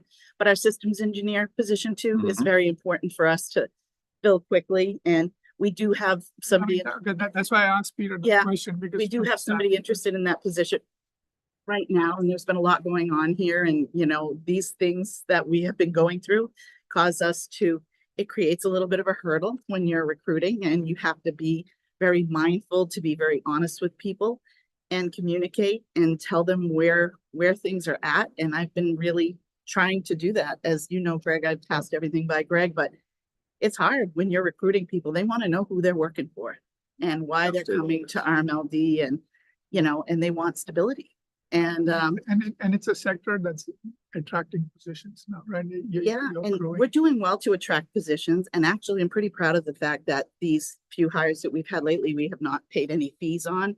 People are coming to us. And I think that it's an exciting, thing that we're talking about, what's happening in RMLD. I think that the difficult stuff is the recent hurdles that, we all know about, and we don't need to go into that, but those put us in a position when we're recruiting that it makes it a little more difficult, just because people want to be stable. They want to be going someplace and knowing that you told me everything. And quite frankly, I'm very honest up front. I mean, Dennis has worked with me, and I just tell the truth. And if people, I'm going to tell it the way it is, and I'm going to say, hold on, if you're not comfortable, wait a couple of weeks, let this shake out, and we're going in this direction. And I've told the truth thanks to you all tonight. But I think you'll see me hiring a couple people real quickly, because I think there's a couple here that are waiting in the wings. Now, Quick question. Are there defined training routines for new people coming into the organization?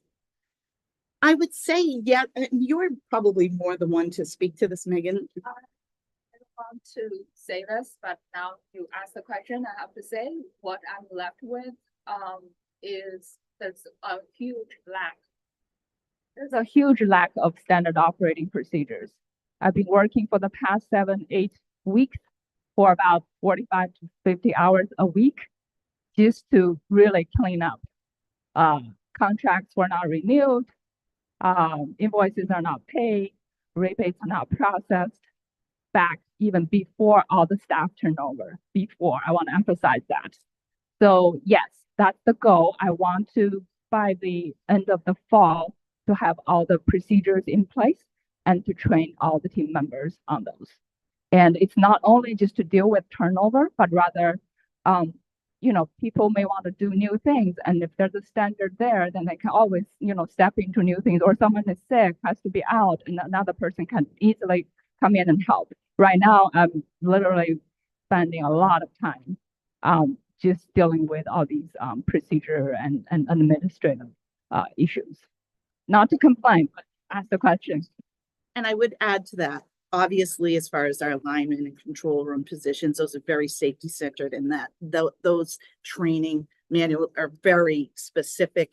They move along, they have to be evaluated from a safety perspective. And so that is very tuned in to a certain frequency, and we follow that frequency, So they have documentation. Every time I get a jump to a step, there's validation of skills. So that's very clear cut. It's really more the professional positions that we're looking at, trying to shore up the institutional knowledge and make sure that it's being carried over, it's being shared, it's being able to be backed up, even just to be able to be backed up, you know. Janet or I go on vacation, either one of us can do something, you know, I'm not a lawyer, I can't do it all, but I could do quite a bit to keep things moving and at least have hands on something and identify something if it comes across our desks. So just for every position to have, you know, another person to be able to step in and do that is really important. Susan, one quick thing. How many total employees are there around the RMLD? Right now it's about 86. I expect it to be over 90 in a week. I think it'll be a nice slide. You talked about how long people have been here. When you do these presentations, you know, there's 7 people that have been here 30 years, 6 people. Yeah. I think that'd be a great slide to show longevity with the crew. I got it right here. Oh, yeah. But thank you for the entry. And so I've got 3 over 30 years, 4 over, 25 years, 6 over 20 years, 5 over 15 years, 10 over 10 years, and 10 over 5 years. So we do have 48 new employees. But again, that's not uncommon in looking at what our workforce snapshot for the rest of the world is. That is what it is right now. But they may only be here 5 to 10 years, but those employees may come in with multiple years of Oh, experience. absolutely. Yeah. I'm not speaking to the age group Right. here. Just like We have a varied age group, you know. And this is an attractive place to come into. I mean, I entered the municipal sector later. I did 20 years in the private sector and I came into the municipal sector later. So it does happen. Yeah. And then I want to just state that, from the point of view of turnover, I know there's been so much brought up about this and there's been so much, and I want to say hype because I don't want anything negative for this. I just want to talk about when we look at these numbers, the biggest concern we have is looking at IRD. You know, we have, some would say, wow, that's a huge number. And I went back because I heard this board mention that I didn't have any exit interviews. That isn't true. I have exit interviews on everybody who will give me one. Sometimes I run into things like where the lineman has vacation and he takes his 2 weeks of vacation when he gives his notice and I don't see him again, so I don't get to get an exit interview. Those circumstances do come up. And some people refuse an exit interview. They don't want to why they're going and they don't want to share. But I did want to share some of IRD because there's a number 7 sticking up there like glaring at all of us. And I wanted to go through some sentiments, and I'm going to leave these anonymous, but I'm happy to share names just in another time. I'm not going to do that in a public meeting. We have an IRD engineer. She was not looking to leave. She felt valued, supported. She really liked her manager. She would have liked a bit more direction, and the new assistant manager was filling in the gap. She didn't feel she needed. She didn't feel she had complete training and wanted to be clearer on goals. She noted she would recommend the company to others for employment, and she would have liked to do some ride-alongs with other departments. She was leaving for her dream job in underwater exploration, and we could not compete with that. So there's one. IRD specialist 1. He was leaving now because it was his time, he said, to work crazy hours and learn as much as he could. New position offered him fast learning and growth opportunity. He felt valued and appreciated at RMLD. The director was not a high-touch manager, and what he liked about transitioning to reporting to the assistant director was more high-touch interaction and weekly one-on-one meetings. He felt he received proper training. He appreciated the support in pursuing his MBA. He did not know that what would have made him stay, as he was offered the position for a particular person who he knew who was senior and offered to mentor him in the regulatory interface and power supply workspace. He recommended more structure, better goal follow-up, and feedback more often. We had a customer support specialist. Now we're up to 3 out of 7. She was not looking to leave. Her past employer called and offered her previous position with more money than she made before. She felt valued and appreciated at RMLD. She could not say enough about her manager. Great person, always willing to help. She felt things ran smoothly here at RMLD. She commented it was great to see the GM walk through and check on them and the customers. Again, he also was always willing to help. Her last day was emotional. She enjoyed her coworkers. she varied back and forth on whether to take that job. And let me tell you, I tried hard to come in and say, this is your pension. You know what I mean? Let me teach you everything about, you know, why you should stay here. But in the end, you know, people have families. Sometimes they have aging parents. Sometimes they have reasons that they need 5 weeks of vacation a year, you know? And it's really hard to talk people out of that. And so, you know, some people, you leave an open door policy and say, if a job opens up and later you want to come back, call us. We had another IRD specialist in the group of 7 that retired. And so needless to say, he was happy to be on his way. We had a nice chat. Most of the questions in an exit interview don't apply when you're retired. You know, what can we do to make you stay? Nothing.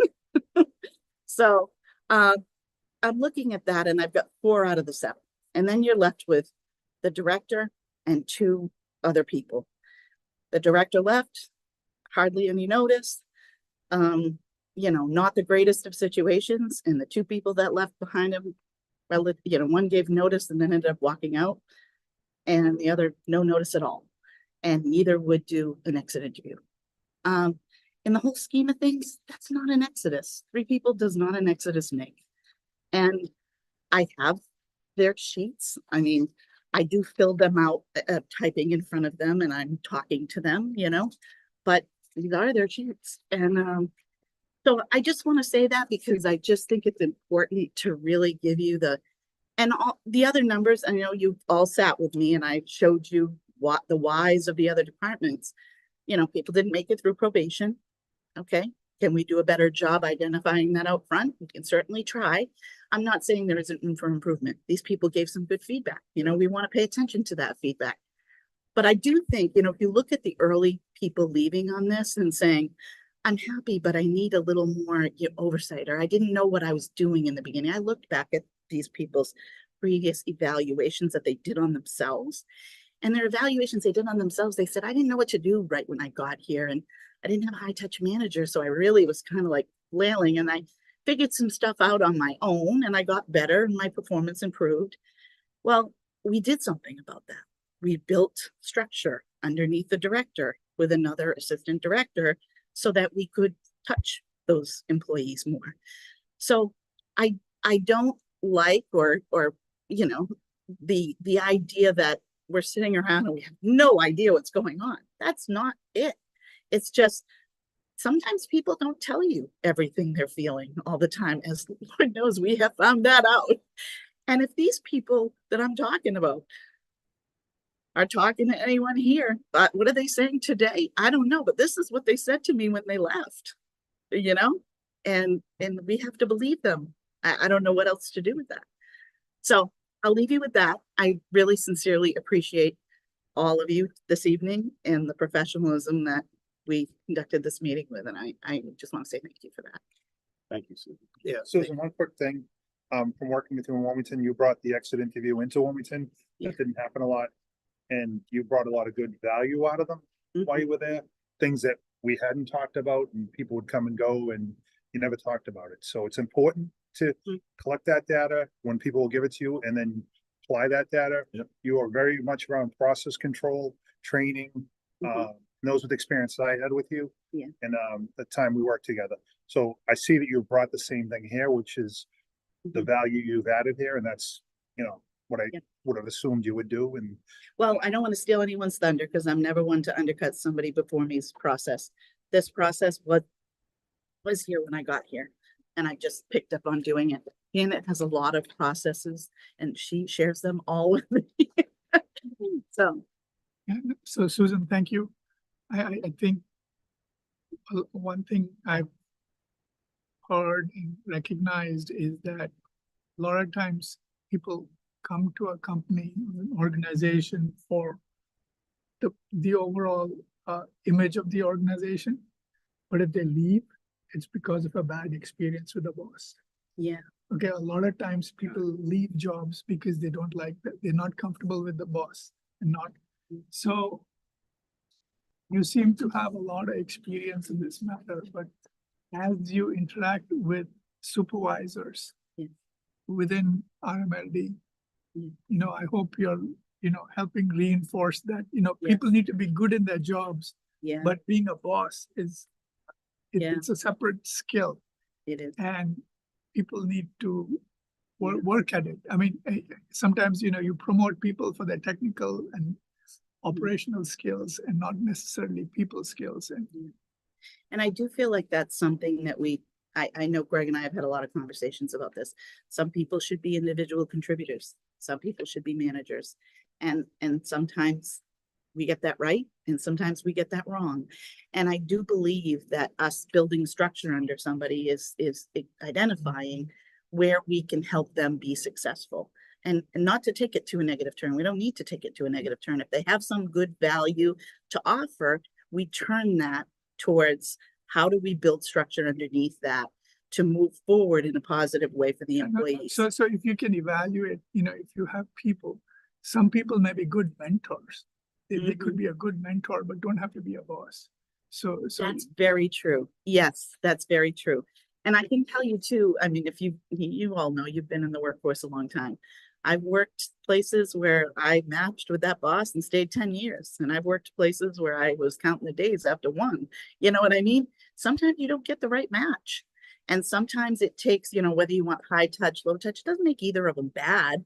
It's just some people want the independence and they can flourish in the independence. And other people want, more teaching and handholding. And I think it's our job to identify that early and try to assimilate to that and give them what they need to be successful here. So I'm not missing that at all. There's a way to communicate, and this is one thing we really have to teach our staff. There's a professional way to communicate. Writing anonymous letters, writing letters to your board, isn't it? As Dennis will tell you, I was an employee person all the way. I had 6 unions. And I think I had more friends than not. You know what I mean? And I really try to support the employee because I've been a union employee and I started out as a secretary and I'm not ashamed of that at all. I think it's taught me everything. So last question, is there anything different that you think you and the leadership team needs to do in terms of just promoting how people are managed? So I'm not saying it's required. I'm just saying, is there a need to do something different? If there is, please do it. But I don't know if you want to comment on that. Yeah, I think we're always trying to be our best, right? We're always going to educate. We're always going to keep on going and learning new skills. I don't have them all. I learned part of the reason I came here was Janet Walsh, because I felt like this is someone that can take me to the next level, yes. Yeah, the answer is yes. Yeah. Absolutely. We can always learn, and we do have strategies going forward. We're going to continue to learn. We're going to continue to make recommendations that help our employees be the best employees they can be. And part of that is going to be some professionalism training too along the way. How to get to us, how to be heard, and how to not worry about being heard. Because I'm supposed to be a hub for confidentiality. I'm supposed to take you in when you don't feel good about your boss and work that out, right? And so I'm hoping that we can move in that direction more so. Yeah, I do want to add a couple of things. Yeah, my focus is forward. Whatever the numbers have showed, what can we learn from that? How can we move forward? And the 2 things that I saw is project management. There's a lot of things coming through here. What are the project management skills? How do we lay out a project? How do we communicate a project to the teams? Where does that fit on competing timelines? To me, what I learned or got from people, although I didn't interview as many as closely as you did, but I hope you got this message also that there was a lot of competing requirements of people and that got them overloaded and they couldn't do other things. So learning project management skills, being able to set priorities, to me, that was one of the things that I hope we can do better. And then communication up and down through the organization, that whatever messages I know Greg wants to try to send down to the organization, but we also hear it coming up through the directors of each of the various departments. There seemed to be a lack of communication. So those are the 2 areas I see as improvements across the organization, not just the people coming in, but the managers and leaders of the organization, the core team. And I hope we can strengthen those skills, develop those skills. There are resources available to do that. I think we should be a learning organization. I think that is supportive of people. If we could say something wasn't achieved to the degree that we wanted to, maybe this skill needs to be developed. Let's work on that. Let's not, I want to build people up, not throw people away. I understand. And, but part of that too, there has to be trust. And you guys, just as I have to foster trust with the employees, you are also a body that has to foster trust with us, and we have to foster trust with you. And going forward in the best way that we can, we need to be able to trust each other. You need to, we need to believe each other when we, are faced with information that we have to share. And I pledge to give you the truth.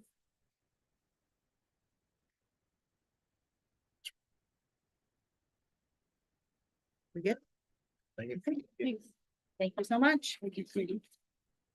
How many slides you got? 3 minutes. Auction it. Put the clock on. That's number 2. Yeah. All right, general manager update. Thank you guys all. So real quick, a couple of key things here. New team member.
Site for us. So she's actually in the process of making some improvements to it. Okay. But the outage, in terms of what the outage situation is, there's a whole bunch of reasons why we want to do that outage map. And well, when that comes in, I mean, the larger IOUs have very good outage maps, and we're trying to get to that stage, and we're trying to do it in an economical No, way. it's absolutely the right thing to do. Yeah, absolutely. Yeah, it's good. I mean, short term. Yeah, so there's some changes that she's already, 1,000. Yeah. I mean, the site says go to Twitter. You go to Twitter and it's not so there. So just little things like that. Well accepted feedback. Can you advance my slide? Just go on. Okay, great. Load management. You guys saw in my between meeting updates. So the connected home programs, that is in process right now. It'll be rolled out formally in November, but we're contracted with them. We'll kick off meeting next week. So that's just on the residential side, primarily thermostats and EVs and water heaters. We're working with E&E on a C&I program. They gave us some feedback or we gave them some feedback in late August, so that's in process as well. Next item down there real quick, again, a novel load management system. It's stepwise. It's a startup company that we did a joint grant application last year. But it basically, it's a customer, we'll give you a little more details behind it, but it's basically a load limiting system during peak hours, or if the electric panel is exceeding safe loading. So there's a whole bunch of neat stuff there that we're doing. And then the Drive EV program that I talked about in those different updates, it's going to come forward as well. So in terms of load management and demand response, we had talked about it back in the summertime. We're actually moving that forward and getting stuff done. Last slide.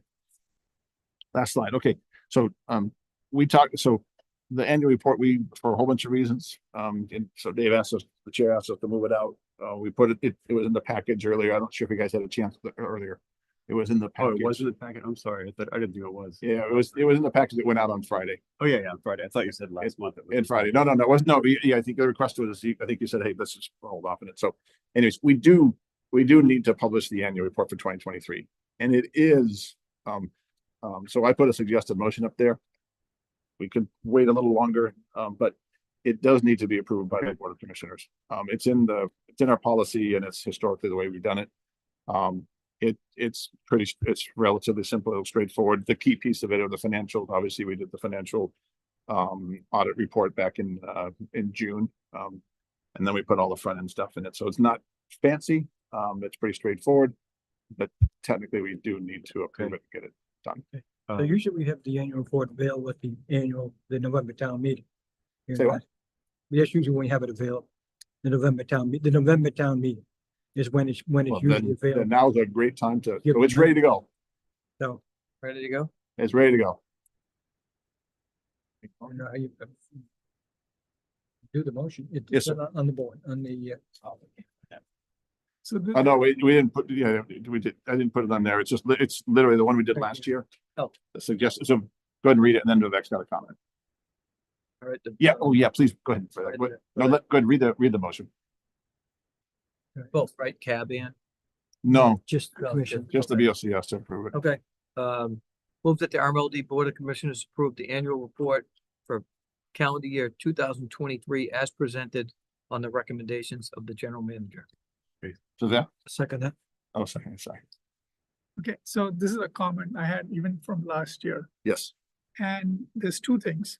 I like the business of doing a report and having like a dashboard. So two things. One is you talk about 95% positive customer feedback from a survey. Oh, yeah. Yeah. So I think the best way of talking about that is something called a Net Promoter Score, NPS. NPS. Net Promoter Score. That's a standard terminology used across all kinds of organizations. So it's comparing apples to apples because when you're talking about your organization.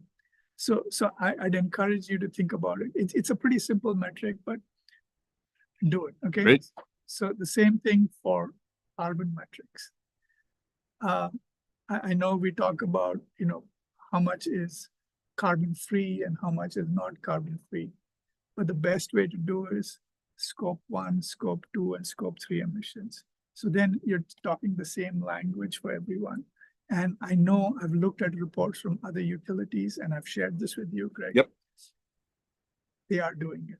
Okay. So like National Grid is doing it. And so it's something that, you don't have to reinvent anything. You talk the language others know, and then everyone compares you. And I think you've got a good story. So that's what I'm saying. Yeah, no, it's a good story. I think so. Megan actually has quite a bit of experience on that, and so and it will come out of the IRD group. So she's driving. So we'll definitely make sure it's in the 2024 annual report. Because I was hoping it would have been here. Yeah, well, so it won't be in this one, but we do want to get it. So going back to Pam's comment in terms of website updates, in the not too distant future, when we get it, we'll actually add it to the website as well. So there'll be a couple of metrics, but that will be one of them. Okay, so I think both the metrics, the feedback, the customer metric, use NPS. NPS. Yeah. And carbon. Yeah. Thank you. Yep. Thank you. So I just have one comment. I think it's page 17 where we do talk about the compliance with the climate law. The chart seems to indicate that our target is not to change our non-carbon from between this year and 2032.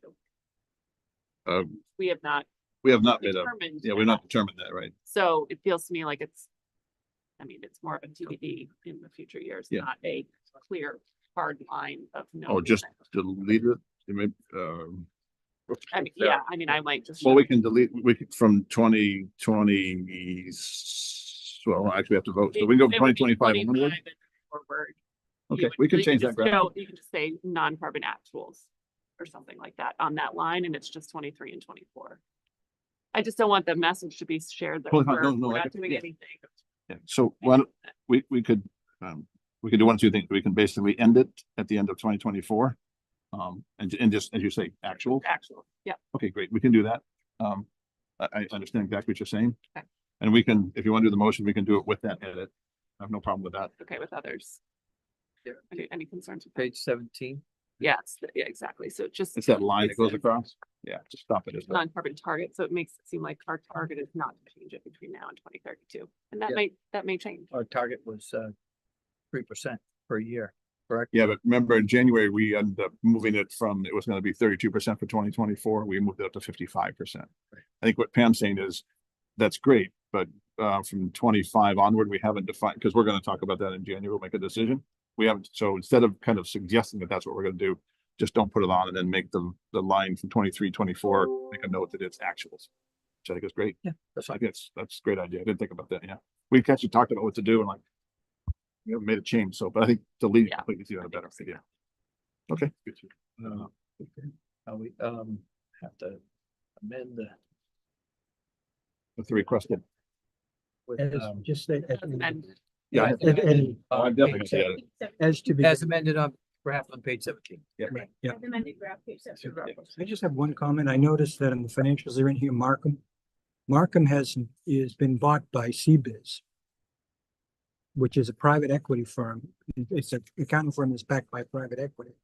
So God knows what's gonna happen the audit next year. Where are you looking, Phil? Well, I'm looking, the financials are in toward the back. The audit report. And you got the audit report, it's Markham. Because it was Melanson. Melanson merged with Markham. Your comment is not so much this report, just you're making a point going forward. Just a point going forward, and Markham is now sold out to CBIZ, which is backed by a private equity firm. So Yeah. just Yeah, something to watch. a lot of mergers going on in the accounting, Going forward. Then. you know, due to the fact there's a dearth of people in the accounting world these days, a serious dearth in accounting firms, you know.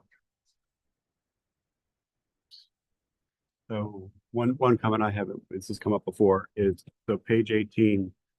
And this is why I wanted to just maybe have us have one more cycle or more time to look at it before voting. But I understand there's a deadline. So it's the same conversation we've had a few times, but saying we have 31% nuclear, 30 nuclear and 31 hydro, that's not the rec situation means we can only take credit for the greenness, if you will, of some of the hydro, right? Because we don't have 31% of hydro with recs, correct, that we've retired. Yeah. So that's why as we've done the past 2 years, Yeah. we put your point, which is what's the retirement. But as we had discussed before, it's important to let the people know what the sources is. So there's a reporting requirement on page 17. Yep. And then just so people have a sense of what the mix looks like from a physical perspective. That And- was and the I know effect behind 18. I know, and it is the same discussion we've had in previous years. I feel like when we're saying to the reader at a simple, that circular one, oh, it looks like 61% of our load. If you count the wind, the wind is. Wind's smallest green. Yeah, 3%. so it looks like we're 65% or so of non-carbon energy, just looking at that circle. But it's what's our actual with rec sale? I know, but It's 55%. Oh, I'm sorry, in 2023, yeah, it was so 29%. 20, it was 29. 29%, because in terms of retiring certificates, as opposed to. It's a perennial discussion, but to me, the circle, you can't say electricity is hydroelectric unless you've retired the recs. You can't say. It's hydro, but you can't say that it's compliant with the non-carbon. Yeah, page 17 is the compliance. Page 18 is what physically is happening. I just feel like it would be nice if on page 18, there's no text on it. If it could say a little, just 2 sentences that Sure, go ahead. impacts, and just leave it to you to add it before you publish it. That just says this is the source, but the quote unquote, the recness or the greenness of it is different because we don't. Say see page 17. See page 17. Yeah. Yeah. whatever you, I will make. whatever you think would do that. Well, It's a complicated thing. It and is. It It- took me a while to figure this out You know, too, I mean, so. you're right. It took it's me gonna be 10 hard to years. have it Be clear on one page, Yeah. but It took me 10 years, and then in the 11th year, I started to understand. I'm sure this is not a bestseller. That's it's going on my copy. We will make we'll make a sentence or two on the bottom of 18 to reflect that, Yeah, just in terms trying of to make that compliance. point, and Yeah. I because think actually, you're we not don't have anything to comply with until 2030. So- correct. So even compliance is, we don't have to comply with anything in 2024. But yeah, okay, enough said. Well, At your I got- discretion. yeah, I can do it. Point Yep, thank you for the discussion. Yeah. Point made. And this will be seconded on page 18. All right. And just on that point, because you're talking about recs and, whether you're recognizing a rec or not. But when we talk about actually scope 1 and 2, you're talking about actual carbon intensity, because even if you have solar, there's some embedded carbon in that. So I think the best way is actually looking at scope 1 and 2 emissions. I mean, scope 3 is going to be a nightmare, but it's, So it's not in here. no, it's not in here. So that goes back to, I think your point's well taken, Vivek, in terms of that. This is purely from a certificate management perspective, but you're right. That's the To piece your of point, shit. I think, Dave, what you're trying to say is, what is the true carbon impact of the energy that we are using and selling? Right. So capturing it as scope 1 and 2 is the best way to do it, because you may have two things that you can call carbon free, but they don't have the same carbon intensity. Okay. So I think that's I've got that action item from you, but not for the Different 2023 point, annual report. Different point than the one I'm making. right? Yeah, no, the different point you're making, but I think the spirit of what you're trying to communicate is what is the true carbon impact? It's that's what I'm getting. Anybody want to spend another 20 minutes in line item in the annual report? That was not my Anybody 2 else minutes. has a comment about stealing their candy? Sorry again? Stop stealing candy from anyone. All right, okay. Bob stole my candy. He stole my dick. Sorry, read the Did motion. we move Yeah. in, did we move and second it already? Yeah, we did. We did? I said, did I second? Yeah, you did. seconded Okay, it. and then with Yeah. those edits as discussed to the discretion of the general manager, all in favor? Aye. Okay, aye, thank you. I vote. Me? What do I gotta do now? You got scheduled. Yes. Warrant schedule. Okay. Schedule one. Oh, And then be your journey. We continuing with joint meetings into December, or are we thinking? yeah, do about- we, actually, it's a good question. What do we all think about the joint meetings? I mean, I think Yeah. they're great in some ways and Yeah, I like them. What is the staff? What would be the cons? We like You guys- them a lot. Yeah, we like that. Like them a lot. Did a great summary. So I think there's a lot of pros, Sharon. What would be the negatives? maybe not, maybe there aren't any. I don't think there's. Just coordinate schedule for you guys. Just Coordinate schedule might be the toughest thing, but I think Hey, everybody, 2 meetings. I think a lot of information we wouldn't get as a board that you guys get, and then multiple nights when you guys trying to Right. coordinate schedules for coverage. I really think this works from my side. I don't Yeah. know if the rest of the board thinks. but Yeah, and the pro is too, the CAB members do raise points that we wouldn't know about if we met separately. Yeah, So if we can keep. it Yeah, going. yeah, fine. keep it going. Keep it All right. going. So those dates are fine with me. Anybody Yeah. else? I do have a change in my availability for the 26th. I can try to be remote, but I may not. November 26th. Okay, then, I don't think we should change just for me, but The report is okay. I mean, like, Okay. some of us have been. oh, we're going to Wilmington next month. Okay. Yeah. So. So then, no disrespect intended. Dennis. No. Okay. Is that- All right. I forgot. 22nd is, there's a NEPA conference No. in Worcester. I should be back. Okay.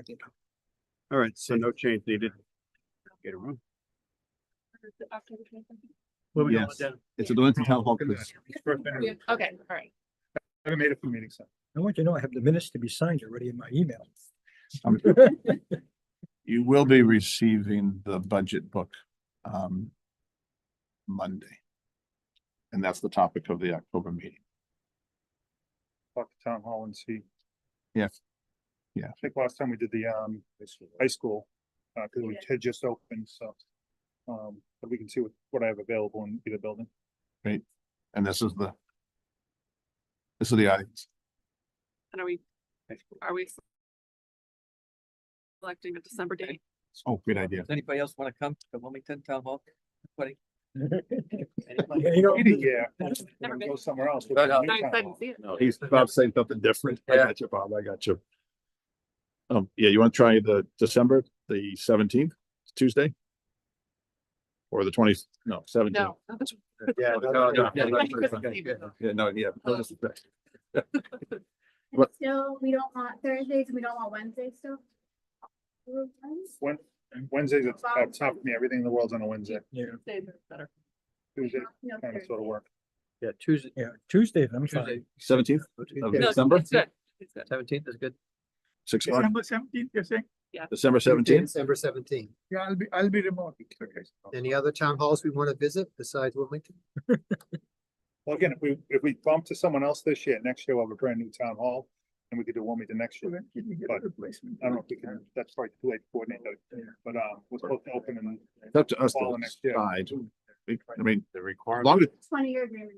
Yeah, the requirement is the cab has to review the budget, at least one budget meeting each year and another. Yeah, That's Right. fine. Yeah. Now that we do one night for the budget, that is the night that we're. if you guys want to, I mean, we can take a look at it. But if you want to do a different town, I'm just saying, because next year would be in the brand new town hall. That's supposed to open in October next year. so So If- just a thought. you guys get to decide. Yeah. The cab specifically get to decide. I don't have a problem, because I can definitely coordinate it in Wilmington. I just, So just do it in Reading then. But no, No. we'd have to do it, the Gotta only do other it choice for would the be outside North Reading. plans. So, because we did Linfield last year, Yeah. so. I thought we did. We did not Reading. Oh, we did North Reading last year? You could do that. Oh, we go back to Linfield. and won't be there. Oh, it's being built. We'll Yeah. just do, Wilmington. All right, Wilmington. 2 years in a row. yeah, we can do that. Chatting with you. It's a beautiful conference room. Thank you. Cookie swap. December 17th. Yeah, I'll send out. Okay, December 17th. Thank you. All right. Okay, that's Make it. the motion for. They gotta be Done. done. Oh, So we have a motion. here. Yes. The last one, Ken. Move that the Citizens Advisory Board adjourn regular session. Okay, all in favor? Yeah. Ken Walter, aye. Jason Small, aye. Dennis Kelly. Ken Woods, aye. Vivek Soni, aye. Okay. That's all right. It's a wrap. I have a question on the executive session motion. Yep. It's got the word or to discuss a discipline or dismissal. Why is that in there? Can we take it out? I think it's. I think it's third part of the language, isn't standard, it? I think it's part of the standard, We're not Like intending to those would be dismiss for them. no, the no, only we're not. thing. We're not intending to discipline anybody. no. It's, but I think it's the, unless, correct me if we're wrong, but it's I always. just want to confirm. Yes. I want to confirm that because That's it's in the only- motion. Those are the I only want to- topics that are We talk allowed. about in transparency. It's the standard bucket. We that- talk about transparency. I will move to the RMLD Board of Commissioners go into executive session pursuant to Mass General Laws, Next, for his. Chapter 164, Section 47D, exempt from public records and open meeting requirements in certain instances. In certain instances, Yeah, likewise. Hey, Ken. to discuss strategy with respect to collective bargaining. I appreciate you or being on that. litigation, if an open meeting may have detrimental effect on the bargaining or litigating position of the public body and the chair so declares to discuss the reputation, character, physical condition, or mental health rather than professional competency of an individual, or to discuss the discipline or dismissal of or complaints of charges brought against a public officer, employee, staff member, or individual, or for the approval of meeting minutes and return to regular session with the vote for the agenda. Okay, second, Bob. Mr. Pacino, aye? Okay, motion carries 5-0. Thanks, everybody. I do have a. Recording stopped. That's right at the beginning of the meeting, more procedural than anything. In our executive session, I'll mention it in there.